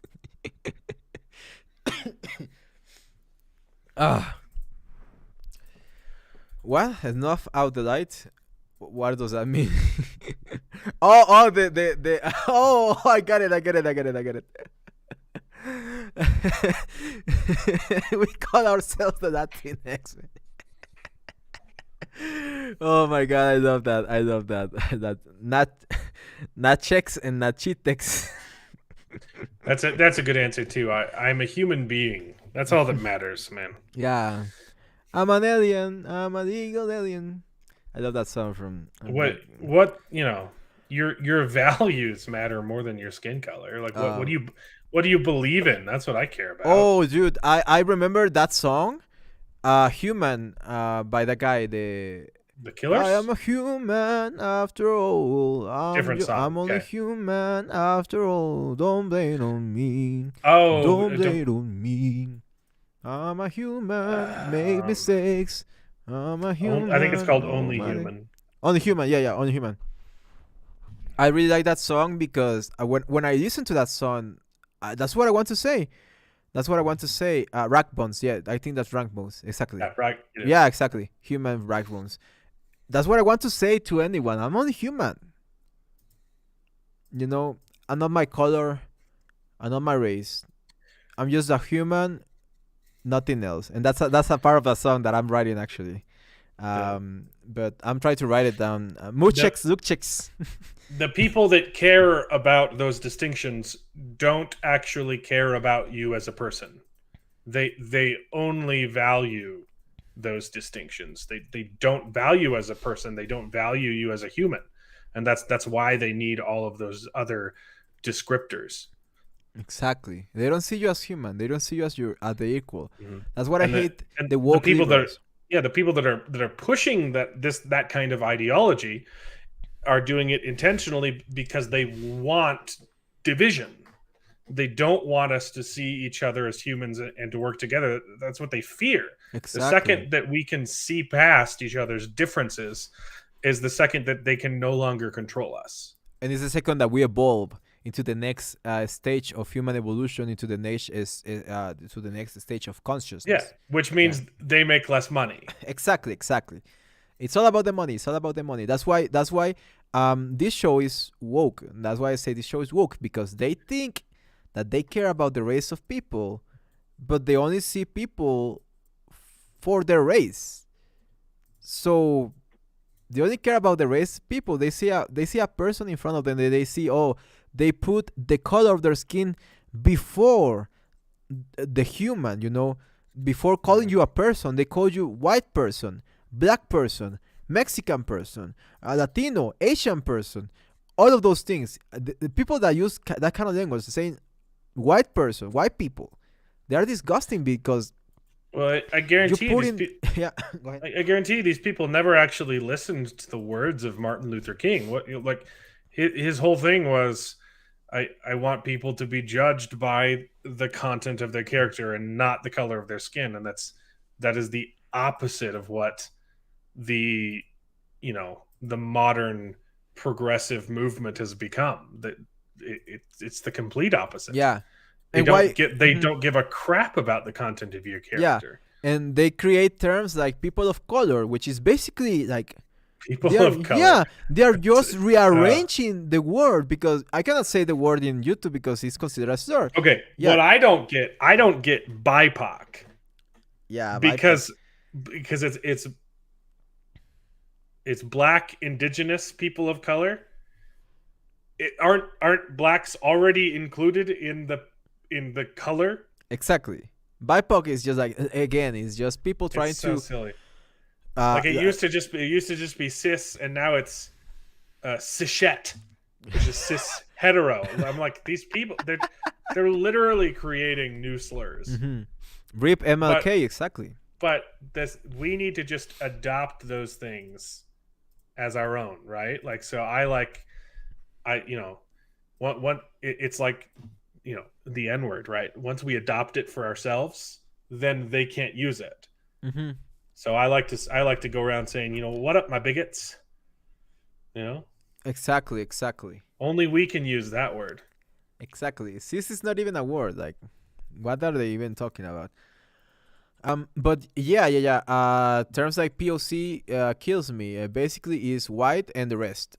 A POC, and it looks like they are like willing. They are going to such an extent to get rid of the rest. Like and white liberals are like, we are the white people, and you pox. It's So- insulting on so many levels too, because it's saying, hey, guess what?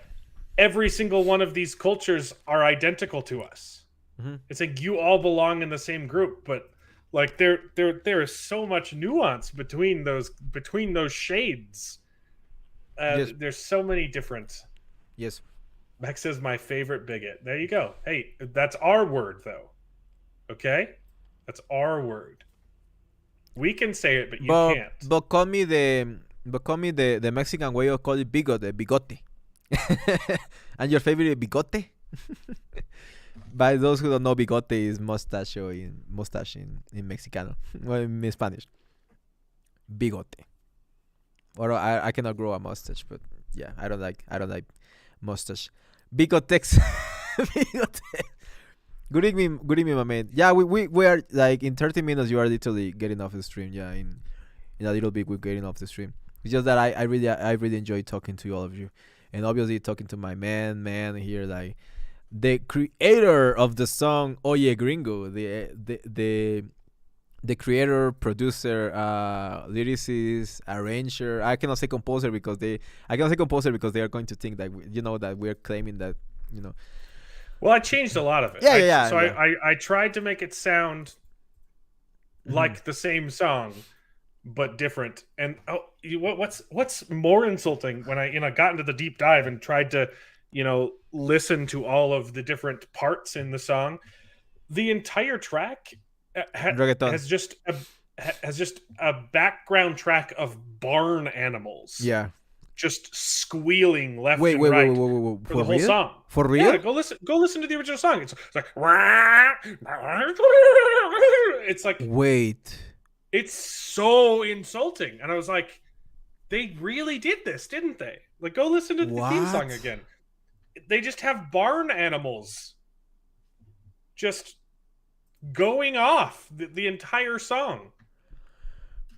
We gotta make a video. We gotta make a video about how racist this song is. Like the music itself, so stereotypical. We had the guitarra and the trompeta and the mariachi and the rarara and the gallitos and the good. Like I took the parts and I elevated them. I added like a steel drum that makes it really come together. Yeah. And I added two different guitar parts that harmonize with each other.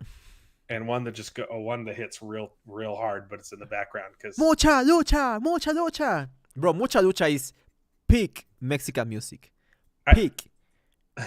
I went into the song trying to make it intentionally bad, so that it would sound. I was like, okay, we're gonna this is just gonna be, a crap post, right? Why half the family is going bald? The more I started writing the parts, I was like, this would actually sound good if you changed it just a little bit. And I got carried away and I was like, oh, I actually wrote a banger. And the problem is, like, I keep singing it to myself now.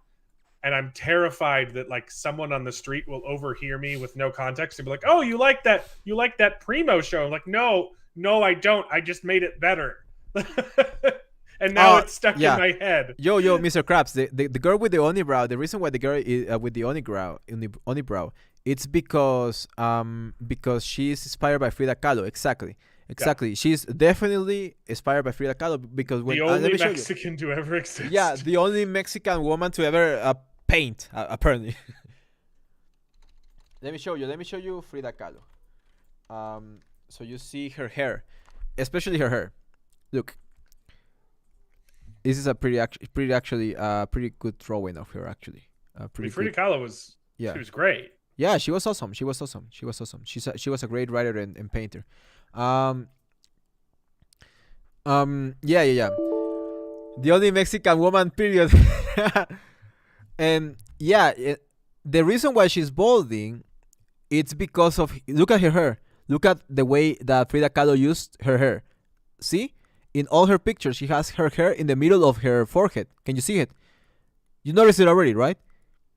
Look at this one, for example. Let me put it on big. Look at this one. This is literally Frida Kahlo.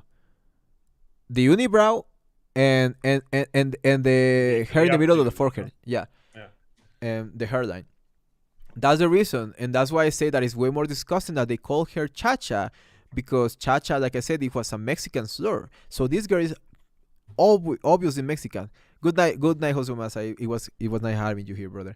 My Puerto Rican brother. The only two Mexican women that Hollywood knows exist are Frida Kahlo and the Chiquita banana lady with the basket of bananas on her head. Carmen Miranda? I don't. They called her Miss Chiquita in the United States. She had the song. The what was the song? Oh, I'm gonna have to look it up.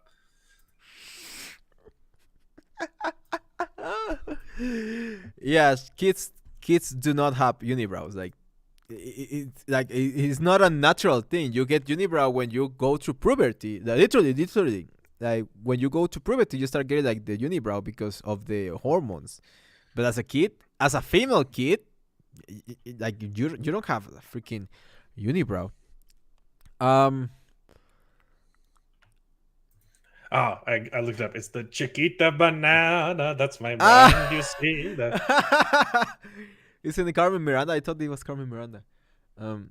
Probably. Yeah. But yeah, that's the inspiration. Now look at the chick from. Now look at the unibrow chick, from Primus. Yeah, maybe if you're Indian, but it still is like a bit of a. Oh, can I bring up Chacha's name real quick? Because it turns out her name wasn't original Chacha. Yes, Mija. Yeah, exactly. Yo, I saw the. Did you saw the draft? I have to show it. No. The draft was good. The actual draft of the show, the name was like They racisted it up. Yeah, but by like to the one. Wow. I'm going to look for it. Wait a second. I'm going to look for it. So they had a good script and they said, Yeah, nah, they had a great. this isn't stereotypical enough. Yes, they had a great one. Let me look for it. Where did you find this? In Twitter. Oh dear. Yeah. Like Chiquita banana, that's my brand. You'll see. Here it is. I don't know if I can play it. Do I play it?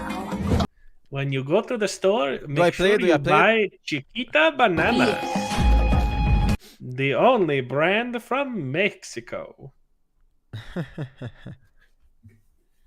I'm looking for it, by the way. If you want it, so go ahead and say things. While I look for it.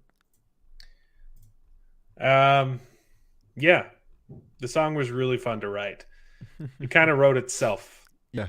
There's sometimes when lyrics just come out of you, and sometimes when you have to dig a little bit to make things work. The only hard part of the song was organizing all of the slurs so that they rhymed and so they fit the cadence. Literally, the rest of the song, was so easy to parody. Just making fun of the show.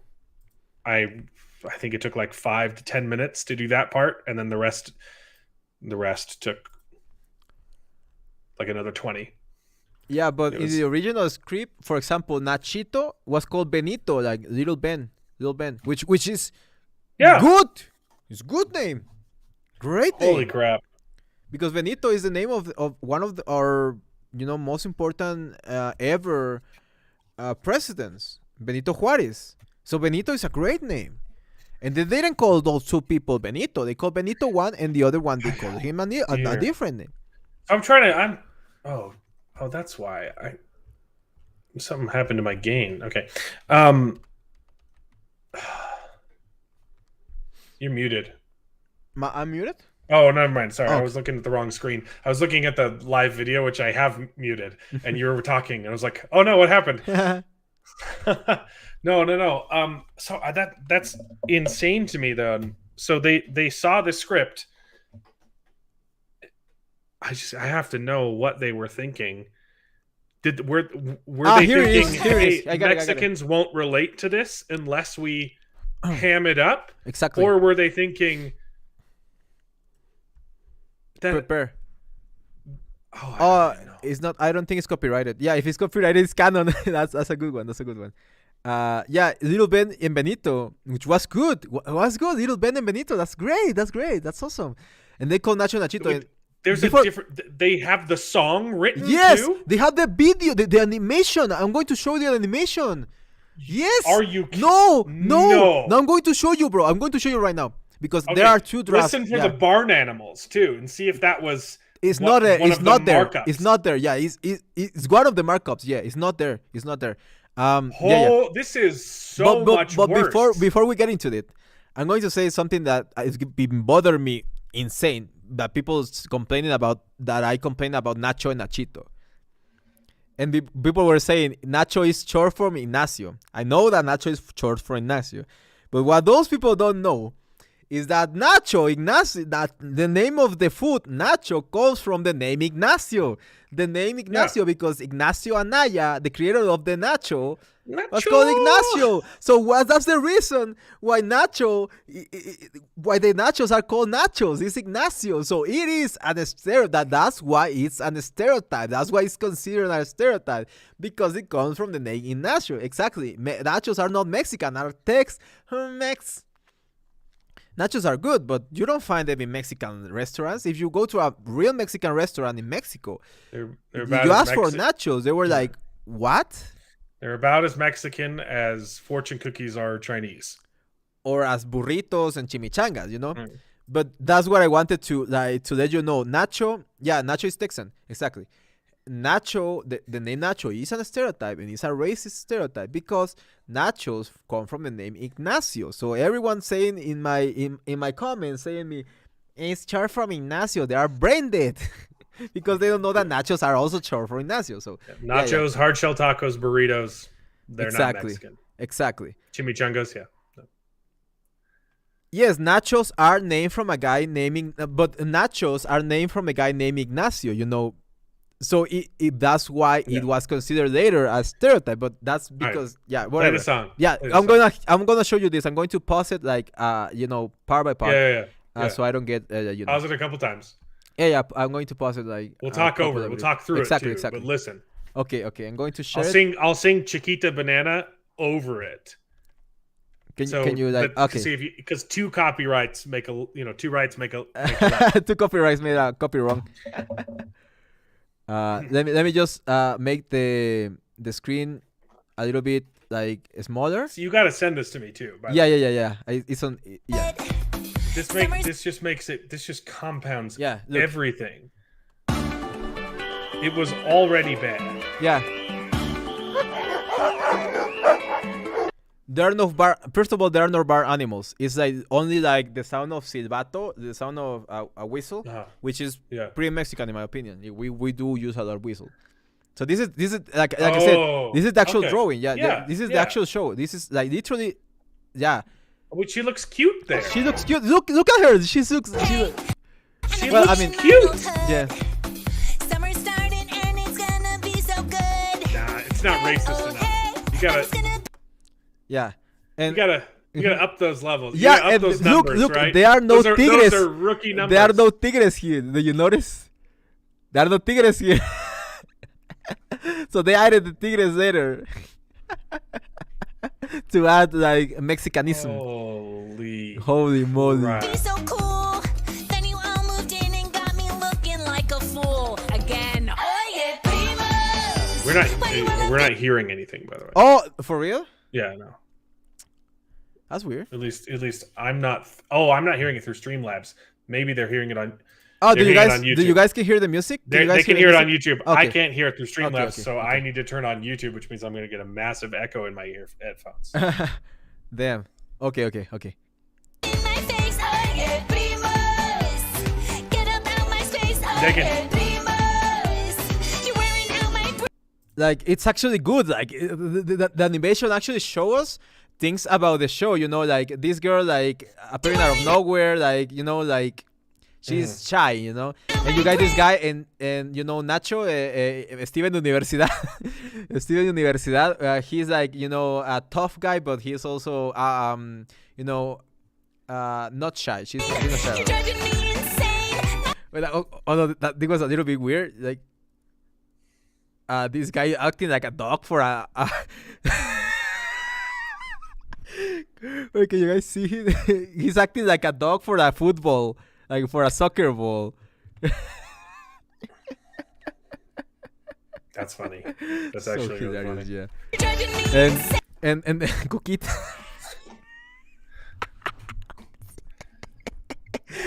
But it's still better. It's still better. And the sister, like invasive sister, like opening the eyelids, like that's a funny like scene, That's a funny part of like. Roll call again. Let's get to the names. Okay. Little Ben and Tita. Yeah, like those are good names. Like, what is the name of the black girl? Like I don't even know what the hell. Anita, something like that. Yeah. Anita. Yeah, Anita's a classic. Anita, yeah. And they call her Tita, which is good. It's a good name. Yeah. So we had Cousin Butt, which has a scorpion in his hand for some reason. And then we have Cousin Ben, Little Ben. And we have Tita. And then we have Lola, which is, again, good Mexican's name, with good Latino name. Lola, Lulu. Lucita. It's great. Lola, Lulu, and Lucita. They are like sisters. So they are going to have like similar names. And that does happen in Mexico. That you're going to like have a theme for the way you name your kids. It's kind of weird, but they do it. They will do it. They are so good. Those are my favorite, by the way. Lola, Lola, Lulu, and Lucita is so good. Scooter. Heine. What? Heine. What? Is it like what? It's like James Jaime, but Oh, Heine. But she's a lady. Okay. it's just she's saying it wrong. She's the fat girl. Yeah. Gordita is Gordita. Like I said, is Or the it's probably Jamie. oh yeah. And Gordita is like the little kid, the American kid. Benito. It's such a great name. Mija. That's great. We like parents would like sometimes we don't even they won't even call their kids by their Yeah. name. They would call them Mija.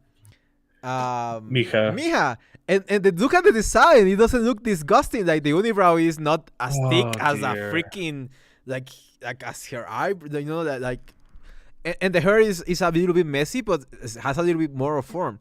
How did they mess that up? Like look, she looks cute.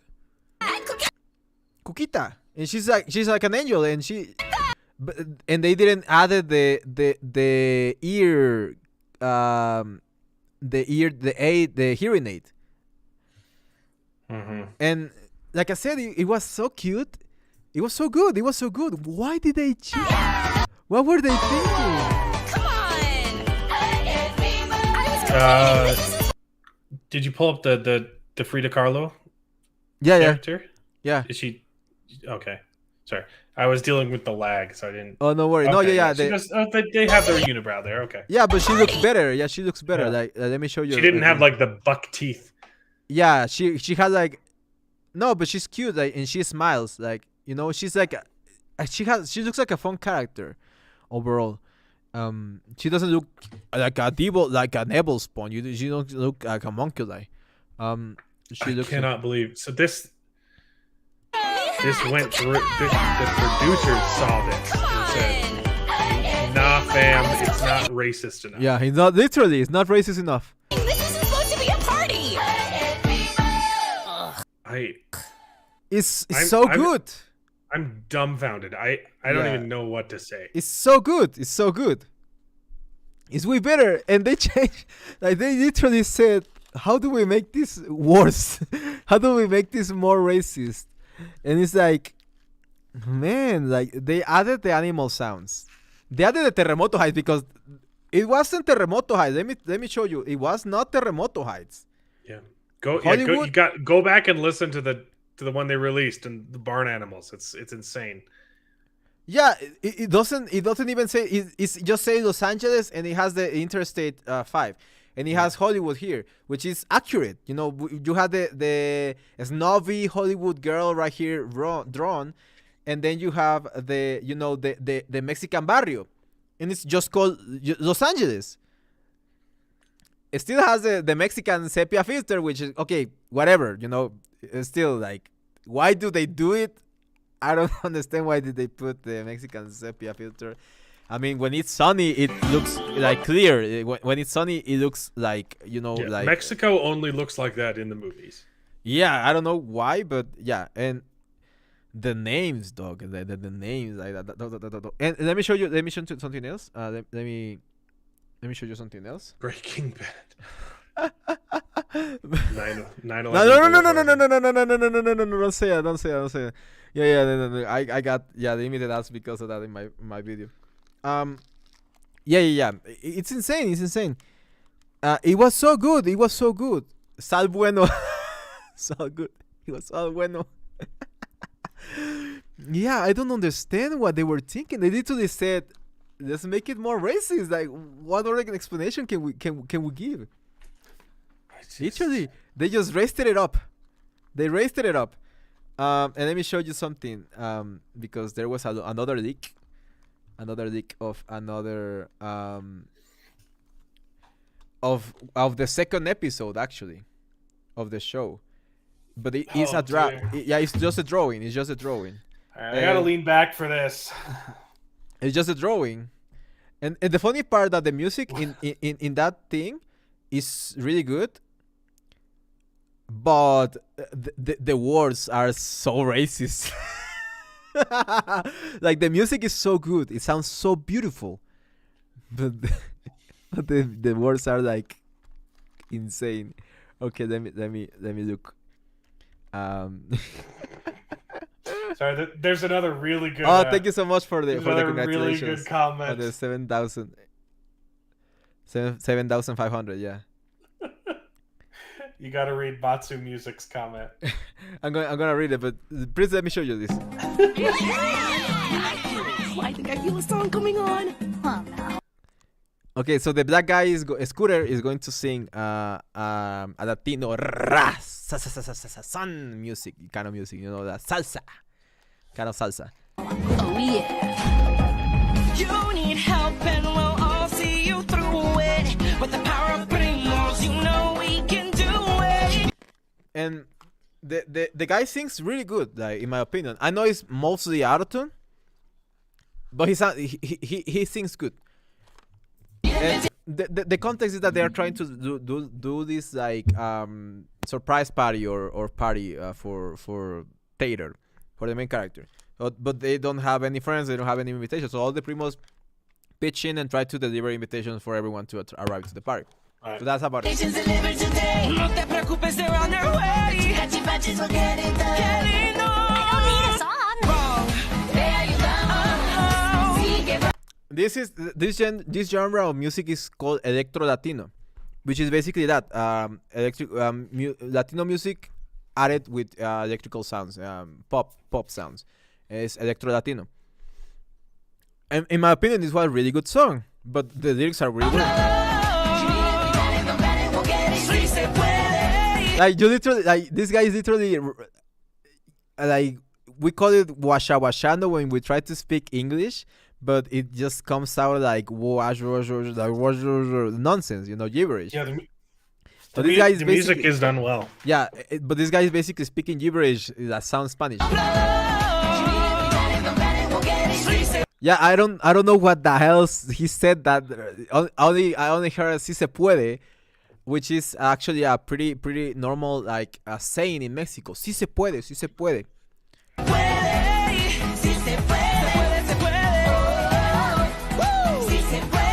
And it's a pretty uplifting song, right? It's a pretty beautiful song in my opinion. I think they scratched it, by the way. I think they scratched. I hope they didn't because it's really good. But this is like the storyboards that someone that worked in the show, that literally someone that worked in the show came out and saying, dude, we had such a better show before the producers put their hands on it. It made me feel for them because I mean it was not like the best still, like it still had some stereotypes, right? But they were not negative, like, you know. Well, her hair here also looks real, like that looks like a real haircut. And then in the show, aside from the dumb strands that they added, they also like, I mean, they give her almost like an afro. Yeah, exactly. It's like poof. So Si Se Puede is the name of the song. And in my opinion, it's a pretty good song. Pretty good theme song. Let's go, primos. Let's go, primos. Got big dreams, we'll make them come true, yeah. Sabe que Primos. It's a pretty good song. tus primos will be there for you, yeah. This is pretty funny because they give Gordita, the American girl, which is like the scientist girl in the crew. They gave him DIY fireworks, and I'm like, this is like the most dangerous thing that you can do to a kid, literally. Like, you want to murder a kid, like give him DIY fireworks. Like, I turned out just fine. I played with plenty of fireworks. no, but not DIY fireworks, not fireworks that you did yourself. Like you were not experimenting with gunpowder. Sure, yeah, no, I wasn't doing that. Yeah, I mean, I didn't make napalm in my friend's garage. That's definitely not something that ever happened. No, I thought that was really American.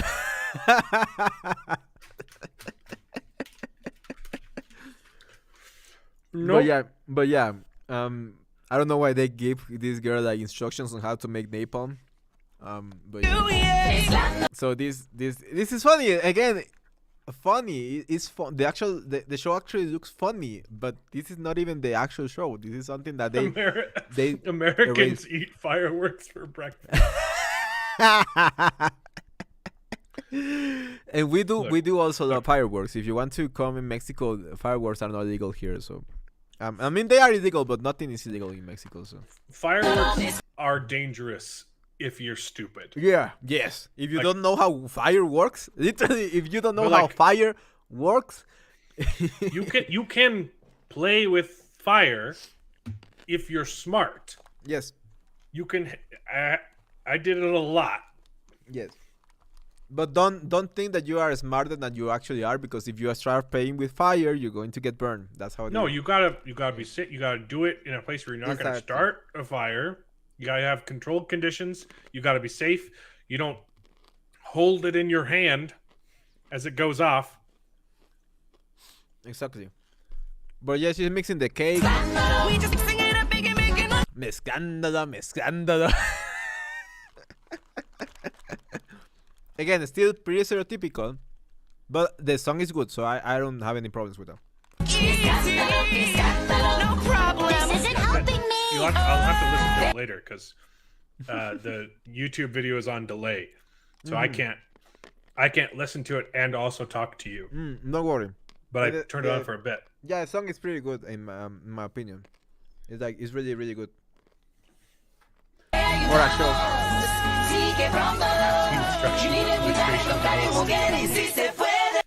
Oh no! That reminds me of the whitest kids you know is that I stole their bit for my meme devoid of logic version of the music video.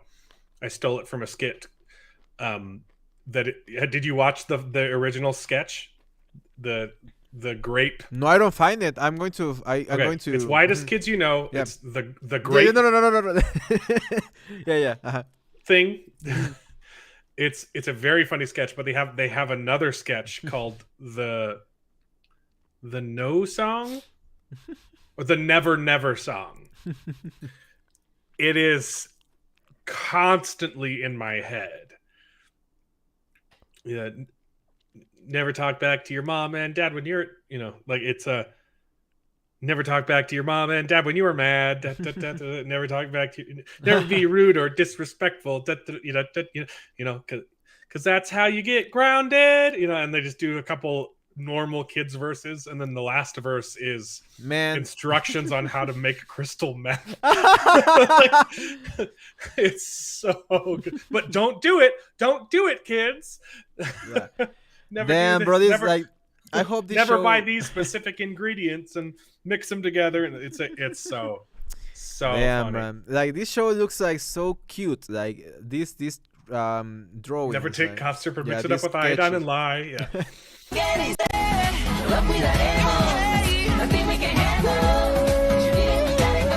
It's a cool song. It's a cool song. Sí se puede. It's a good message, a uplifting message. I hope they didn't scratch that song. If they scratch that song, I'm going to lose my absolute mind, because this is a good song. If the show is like this, okay, but why did they make the intro like that? And why did And why did they change everybody's names? Yeah, why did they change their names? Why did they change their name? They used to have actual names, You can Lulu, tell, Lola. you can tell that wasn't a creative decision. Yeah. The storyboard was created by the creative, right?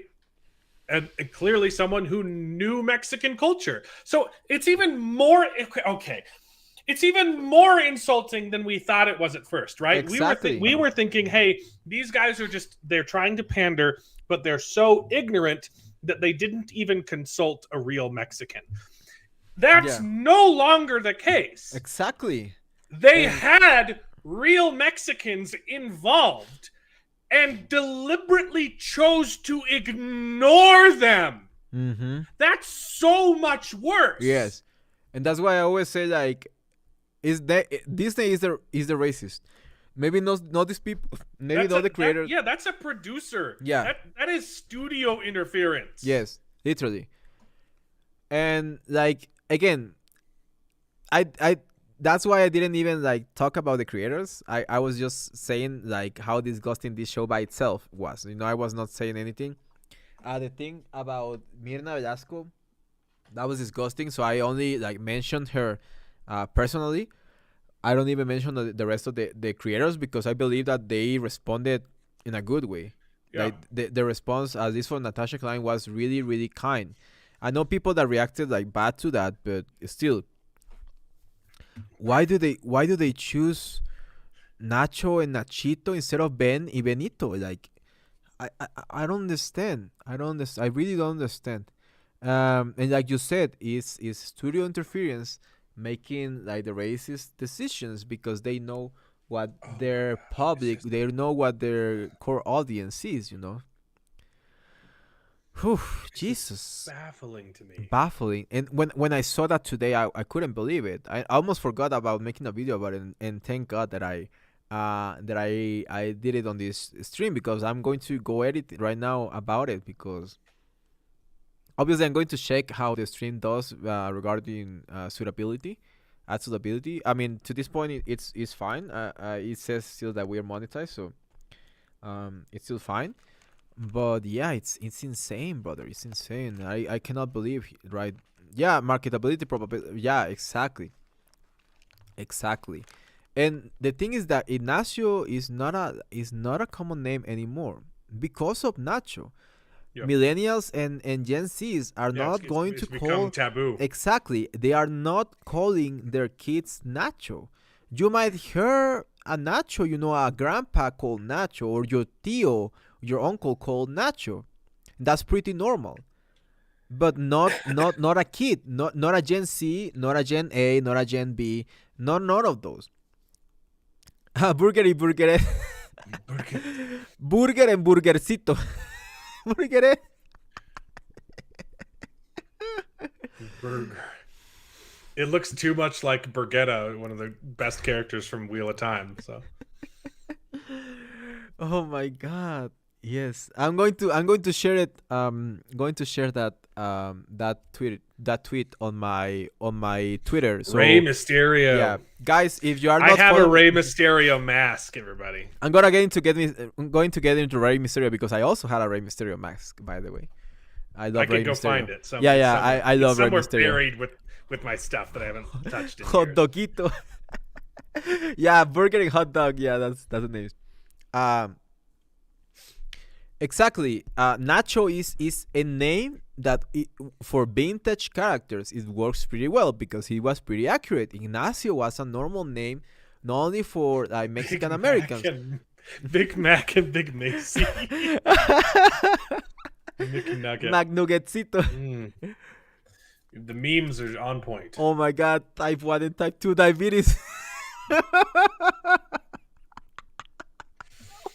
No, right, that's more Mexican. That's more Mexican, though. Yeah. Mexican is fatter than the United States. That happened when I was. I remember the day people were freaking out. They're like, "Holy crap! Mexico is officially past the United States in obesity." Yeah. Mexico is more obese than the United States. People were upset about that. It's the cola epidemic. Exactly, brother. Exactly. It's the Coca-Cola epidemic. Exactly. Oh, Mr. Krabs. Yes, I made that point a lot of times. Yes, exactly. It's like naming a Japanese kid sushi. Not even that. It's like naming a Chinese kid sushi. Suchito. Yeah. It's like naming a Chinese kid Suchito. Because sushi is not Chinese. It's not even Japanese. It's American. I mean, they have onigiri and things like that. And I mean, they do sushi, they do sushi, but they don't do sushi like we know it. They don't do rolls. If you like sushi and you eat California rolls, you don't like sushi. It's like saying I love Mexican food and eating Taco Bell every day, like literally. Hey, Taco Bell's good. It's not Mexican food. Yeah, I mean, I never had Taco Bell. We don't have Taco Bell in Mexico. I always wanted to try Taco Bell. They've got some good stuff. Like I hate hard shell tacos, but those Taco Dorito Bell dog, those Dorito shell tacos, they look insane. Okay, so the best thing that Taco Bell does is they make nacho fries. So they make French fries, but they season them with like taco seasoning, and then you dip it in cheese. It's the best. It's the best thing ever. It in no way is it Mexican, but it's delicious. I mean, I always wanted to try Taco Bell just for the curiosity because it's taco. It's named taco, but it's not Mexican at all. But I think that I'm fine with my own my Mexican food, my my regular Mexican food. The one thing, so hard shell tacos are just dumb because they fall apart, and a soft shell is the only way to eat a taco. But Taco Bell fixed the problem. They because I like the crunch that you get from a hard, like it's like eating a tostada, right? It's just, but it's folded in half for some reason. So when you bite into it, it all falls apart. Yeah, it's like But Taco Bell fixed it. They for real? they came up with the double decker. So they take a hard shell taco, and then a flour tortilla covered in beans, and put that around the hard shell taco. So you're eating a taco, but with a crunch of a tortilla chip inside. It's great. now that's engineering. Yeah. So I mean, like Taco Bell is dope. Yeah, they innovate. They at least innovate. Maybe their food is not Mexican at all, and sometimes may suck, but they do innovate. And some of the things that they do. Some of our Mexicans, we do find them attractive. We see them as eye candy. Yeah. With all due respect, that sounds like something no human should ever consume. I assume you're referring to the nacho fries. Hey, don't knock until you try it, baby. Yeah, but queso birria is. They do the same thing as the double decker taco. They do the crunch wrap supreme, which is this. It's the same thing but with a tostada. So it's a tostada, but with a flour tortilla wrapped around it. Yeah. So when you bite in it, it doesn't fall apart. Yeah, the reason why people Pretty eat good. hard shell tacos is because Americans love to fry anything. Like they will fry everything, literally. Like they will put a fryer machine into a fryer machine, like literally. But I don't understand. I don't understand why they do it. Oh, the Doritos tacos are super soggy. So sad. Doritos tacos was a nice idea, but the problem is it's still a hard shell taco, and you can't take it home. You have to eat it straight out. Right there, you order it and eat it right there. Otherwise, deep fryer. mush. deep fryer. Yeah. But yeah, I always wanted to try Taco Bell, but we literally, like, I think Taco Bell is banned from Mexico or something like that. But maybe we get it like in Tijuana, in those places near the border. But I don't know where we can find Taco Bell here in Mexico, and neither Chipotle. Yeah, although I know Chipotle is like a little bit more like authentic, right? Just a little bit. Yeah, better than Taco Bell, sure. Yeah, but Taco Bell is like more imaginative with Chipotle is overrated and too expensive. The chicken Just here learn is so good. The thing is, just learn how to cook Mexican food yourself. It's not hard. Oh, You- my guy. you get a protein, Jody Benson. you get some beans, you get a tortilla, you got Mexican food. Yo, my guy. I love You- I love Jody Benson, bro. I'm a fan of the Little Mermaid. They called me El Sirenito when I was growing up. The Little Mermaid. They used to call me El Sirenito when I was growing up because I used to love the Little Mermaid, the original one. The new one is complete garbage. But yeah. Merman. Okay. We're gonna end the stream like in 12 minutes, like exactly at 10:30. You said that an hour. And I a know, half I ago. know, but I wanted to give my conclusion to this. Okay, the conclusion is Mexican culture is full of romanticization of violence, full of glorification of violence. Someone sent me a threat of violence saying that they were going to send. I think it's safe if I say it right now. It's the end of the stream. They were going to send the Cartel de Sinaloa after me. Literally. He said that. Literally. So if any of you were wondering, that's why I took it to this point to mention that. They told me that he was going to send the Cartel de Sinaloa after me. But he didn't even spell the name of the cartel correctly. So he's like, dude, And the funniest part about that is that it was a furry. It was a furry. It was a furry. The guy that was threatening me to to call the cartel on me. It was a furry. A furry. You had another guy in the chat during the stream saying you're about to get another death threat. He was harassing everybody, but it looks like everyone reported him because his comments no longer exist. Thank you very much for the person that reported. And thank you very much. I reported him. So. Oh, thank you, brother. Thank you. I didn't. But I'm notice. sure everyone else in the comments did too, because he said some nasty things. Okay. It's bad. It's bad. Yeah, I don't know what people. Yeah, I don't know what people. What is wrong with people? That's the thing that I don't understand. And look, that's the reason why what I did that video. These are the people that say love is love too. Yeah. Mm-hmm. It's the same people. It's the same people that claim that love is love. Love is not what they claim love to be. The tolerant left. Yeah, the tolerant left. Joke. Yeah, exactly. The people that sent me the death threats were either people that glorify narco culture or people from the left, literally. And those are the same people that call me Malinchista all my life, even though they don't understand why I speak English, which is basically the only language I can speak, literally. And anyone who can pay thousands for a fursuit has money. Exactly. They are privileged.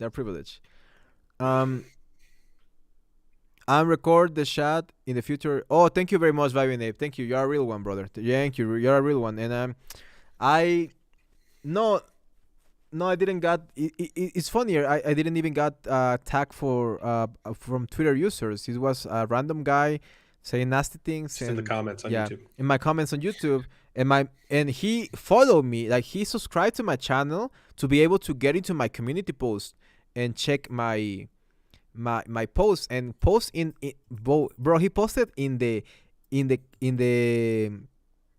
post that I made when I was grateful because I literally said that I was like planning on giving up on life, literally. And he posted it on that and saying that I'm not Mexican and I don't speak Spanish, and because I speak Spanglish, and if I like a true Mexican would have followed through? Is that, yeah, exactly. And he told me that because I spoke Spanish, he was going to send the cartel of Sinaloa on my ass. But he doesn't know is that I live like 4,000 miles away from the cartel of Sinaloa, so it's going to be a long ride for them to arrive all the way here. And yeah, to find me, I hope that is going to be. Yeah, siempre me costó entender hablantes no nativos de inglés, pero por alguna razón vos entiendo muy bien. Oh, thank you very much for that, Michelle de la Loye. Thank you so much for that. I try to make it as understandable for everyone, for me as well. Yeah. I don't know. They're making the way towards you slowly. Yeah, I don't think they care about me. I don't think they care about me. Why would they care about me? I'm just a guy, at his home, saying things that he loves and saying things about things that he knows about. Yeah. I'm going to keep the good fight. Don't worry. I'm going to keep the good fight. And that what I was saying to Tex-Mex is like, what if I poke the bear a little bit more? Not that much, but we poke this kind of people that believe that they are, from a cartel, but they actually aren't. So I actually have like a excuse to get the refugee status, because that's my goal in life. My goal in life is making it to the United States, bro. It's the best country in the world. I want to go there. And you Vibinape, you ask, you know that I hate spiders, man. Where's the spider? Where's the damn spider, bro? I lost the spider, bro. I hate you, man. I love you, but come on, man. You got me there. But yeah, I want to go to the United States because I want to not only share my real culture, because he finally wants to taste true Mexican cuisine at Taco Bell. Exactly. No, but I would love, for example, to go to the United States legally, not illegally, legally. Yeah, I hate illegal immigration. It's done so great damage to our country, such great damage, and they give so much power to the cell organization. Oh, thank you so much, Diddy Southern Neon. Thank you so much for the $1, brother. Thank you so much. They literally all go to the saving funds to be able to make it to the United States. And the other way I could make it, and we were talking about it, is getting me married and getting me a green card. I do have a single sister. Is is she aight? Is she aight? I don't know if I'm legally allowed to judge the attractiveness of my sister. That was a joke. That was a joke. I mean, I'll leave it up to you. You got me ducking on 4K, brother. They got me ducking in 4K again, brother.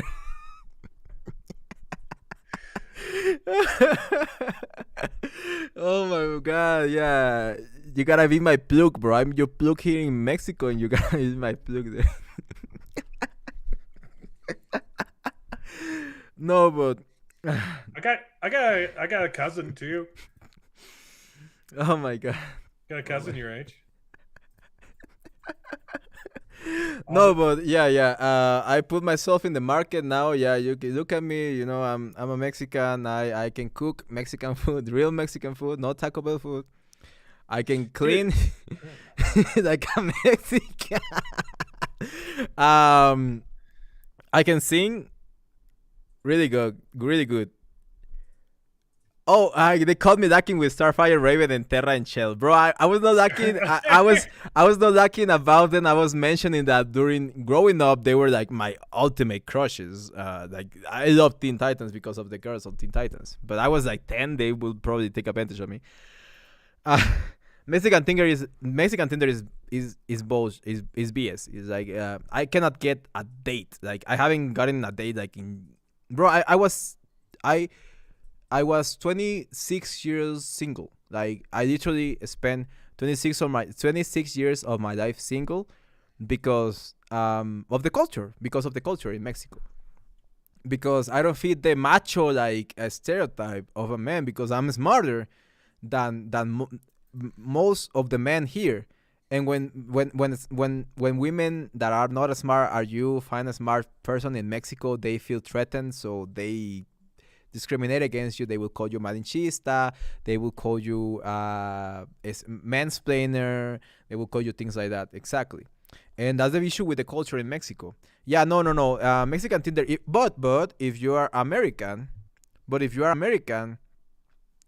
you're going to be lucky in Mexico with Tinder because you have to put that you're American in Tinder, and they're going to like swarm like a swarm of bees like fly to you.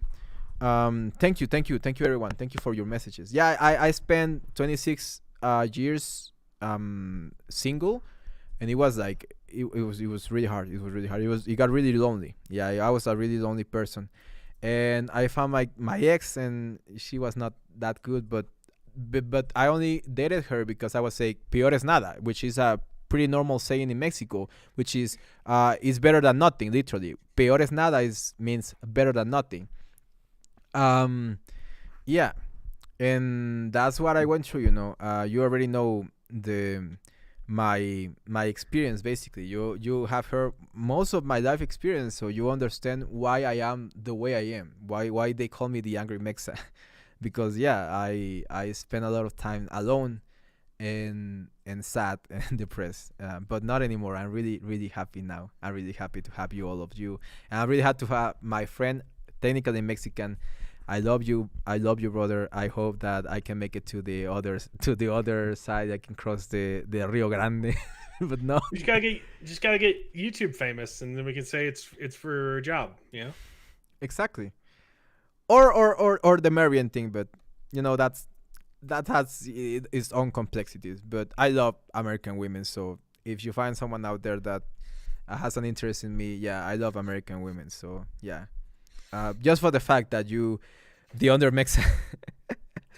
Oh my God, Claire. Yeah, I feel you. I'll feel you, sister. But yeah. You're going to find happiness outside of a relationship, and that's the problem. When you try to find happiness inside of a relationship, it goes south, real quickly. Yeah. If you can't learn to be happy, a relationship isn't going to fix that. Exactly. If It'll- you are not it'll actually- happy by yourself, it'll drag your relationship down. exactly. If you're not happy by yourself, you cannot make happy someone else, and you cannot be happy with someone else. It's just going to be like added. Like you're going to still be depressed, even though you should be like feeling everything. Like you think that you have everything you want, but not true. That's not true. You don't have everything you want. And yeah, exactly. It doesn't work. It never works. So first, love yourself. Learn to love yourselves. Not even loving yourself. That's such a lame like term. Just learn to be happy with yourself. Literally. Yeah, learn. Yeah, Learn what makes you happy and do it, and find someone that enjoys doing that. with you also have to. I mean, I say the biggest The values, yeah. advice is to make yourself the kind of person that you would want to date. Exactly. Like that's what you need to be. If you're not focused on improving yourself first, Mhm. even if you find the perfect person, why would they want to date you? Exactly. If you're looking for that as an answer to your problems, you are the problem. Exactly. So it's not about learning yourself. It's about improving yourself. Exactly, Teyo. Exactly. Yeah, Teyo is an amazing person. Teyo is an amazing person. But yeah, you gotta learn to improve yourself, and that's actually what I'm trying to do right now, and that's why I feel the happiest that I've ever been. Like this is me actually fighting for my dreams, like not like waiting for them to materialize. Like literally me fighting for my dreams, and if I have to stream every day this week, I will gladly do so. Because I love you guys, and I love the fact that there were like 100 people like for 2 hours on the chat. That was insane, and thank you so much for We those that still at stayed. 50. Yeah, That's we're still crazy. 50. It's so good. I love you all. I have better numbers than some streamers that Than me, yeah. No, brother. Way better. You do. I mean, thank you. It's crazy. Thank you. But like I said, you're always welcome here. I always want to have you here because sometimes I will forget words in English, and because you know perfect Spanish, you help me a lot with that. I command you to be happy, Teyo. I command you. Okay, I know, I'm like a B plus in Spanish. I mean, but it's better than my English, In no, well, I don't know. I don't know. Your English is genuinely really good. It's getting better. And I had to thank a lot of podcasters. And I'm Team I'm Poland. only getting more and more rusty with Spanish because I don't practice it as much as you practice English. That's true. But don't worry. You can practice with me Spanish. Vamos a practicar, hermano. Aquí hablar español. Arre, Calma. Arre pues. Arre pues. But hey, guys, thank you so much for joining today's stream. Tonight's stream, I gotta end it because I have to eat some tacos de barbacoa, and I will show you later this week. I'm going to make the no. Never mind. Yeah, I got on because you said we were going to stream for an hour and a half, and I've just been snacking on like a bag of cookie dough. That's all I have. I've been snacking on cacahuates japoneses, like Japanese cacahuates, like You that's said we were what my going to lunch. stream for an hour and a half. Yeah, but I was not So expecting for like I haven't had dinner. I was not expecting for 100 people to be in the chat like for like 2 hours straight and still like 50 people in the chat. That was insane. Yeah, that was insane. But thank you so much. I don't know why people cook cookies. It's all about the I cookie do dough. love cookie dough, but it gives me diarrhea. Oh, in Argentina. Oh, you should be dreaming. Yeah, in Argentina is like the time difference is a lot. Like, thank you very much for that. Oh, thank you so much. Yeah, I'm going to release the video about the changes that they make on Primos, No, which that's is insane. insane. You gotta- you have I'm to gonna make- show I you. thought I'm we gonna- were done. I thought we were done. I thought we You were have done to with be the in the video. controversy too, but you just keep making it. Yeah. I love you all both. Please go subscribe right now. Don't even Yeah, hesitate. If you liked this song, I've got a bunch of other funny songs. You got to check out Hollywood Secret. I think that's probably my best parody. It's a parody of Victoria's Secret, but criticizing Hawaii. Hawaii criticizing Hollywood. Yes. I've got a great song.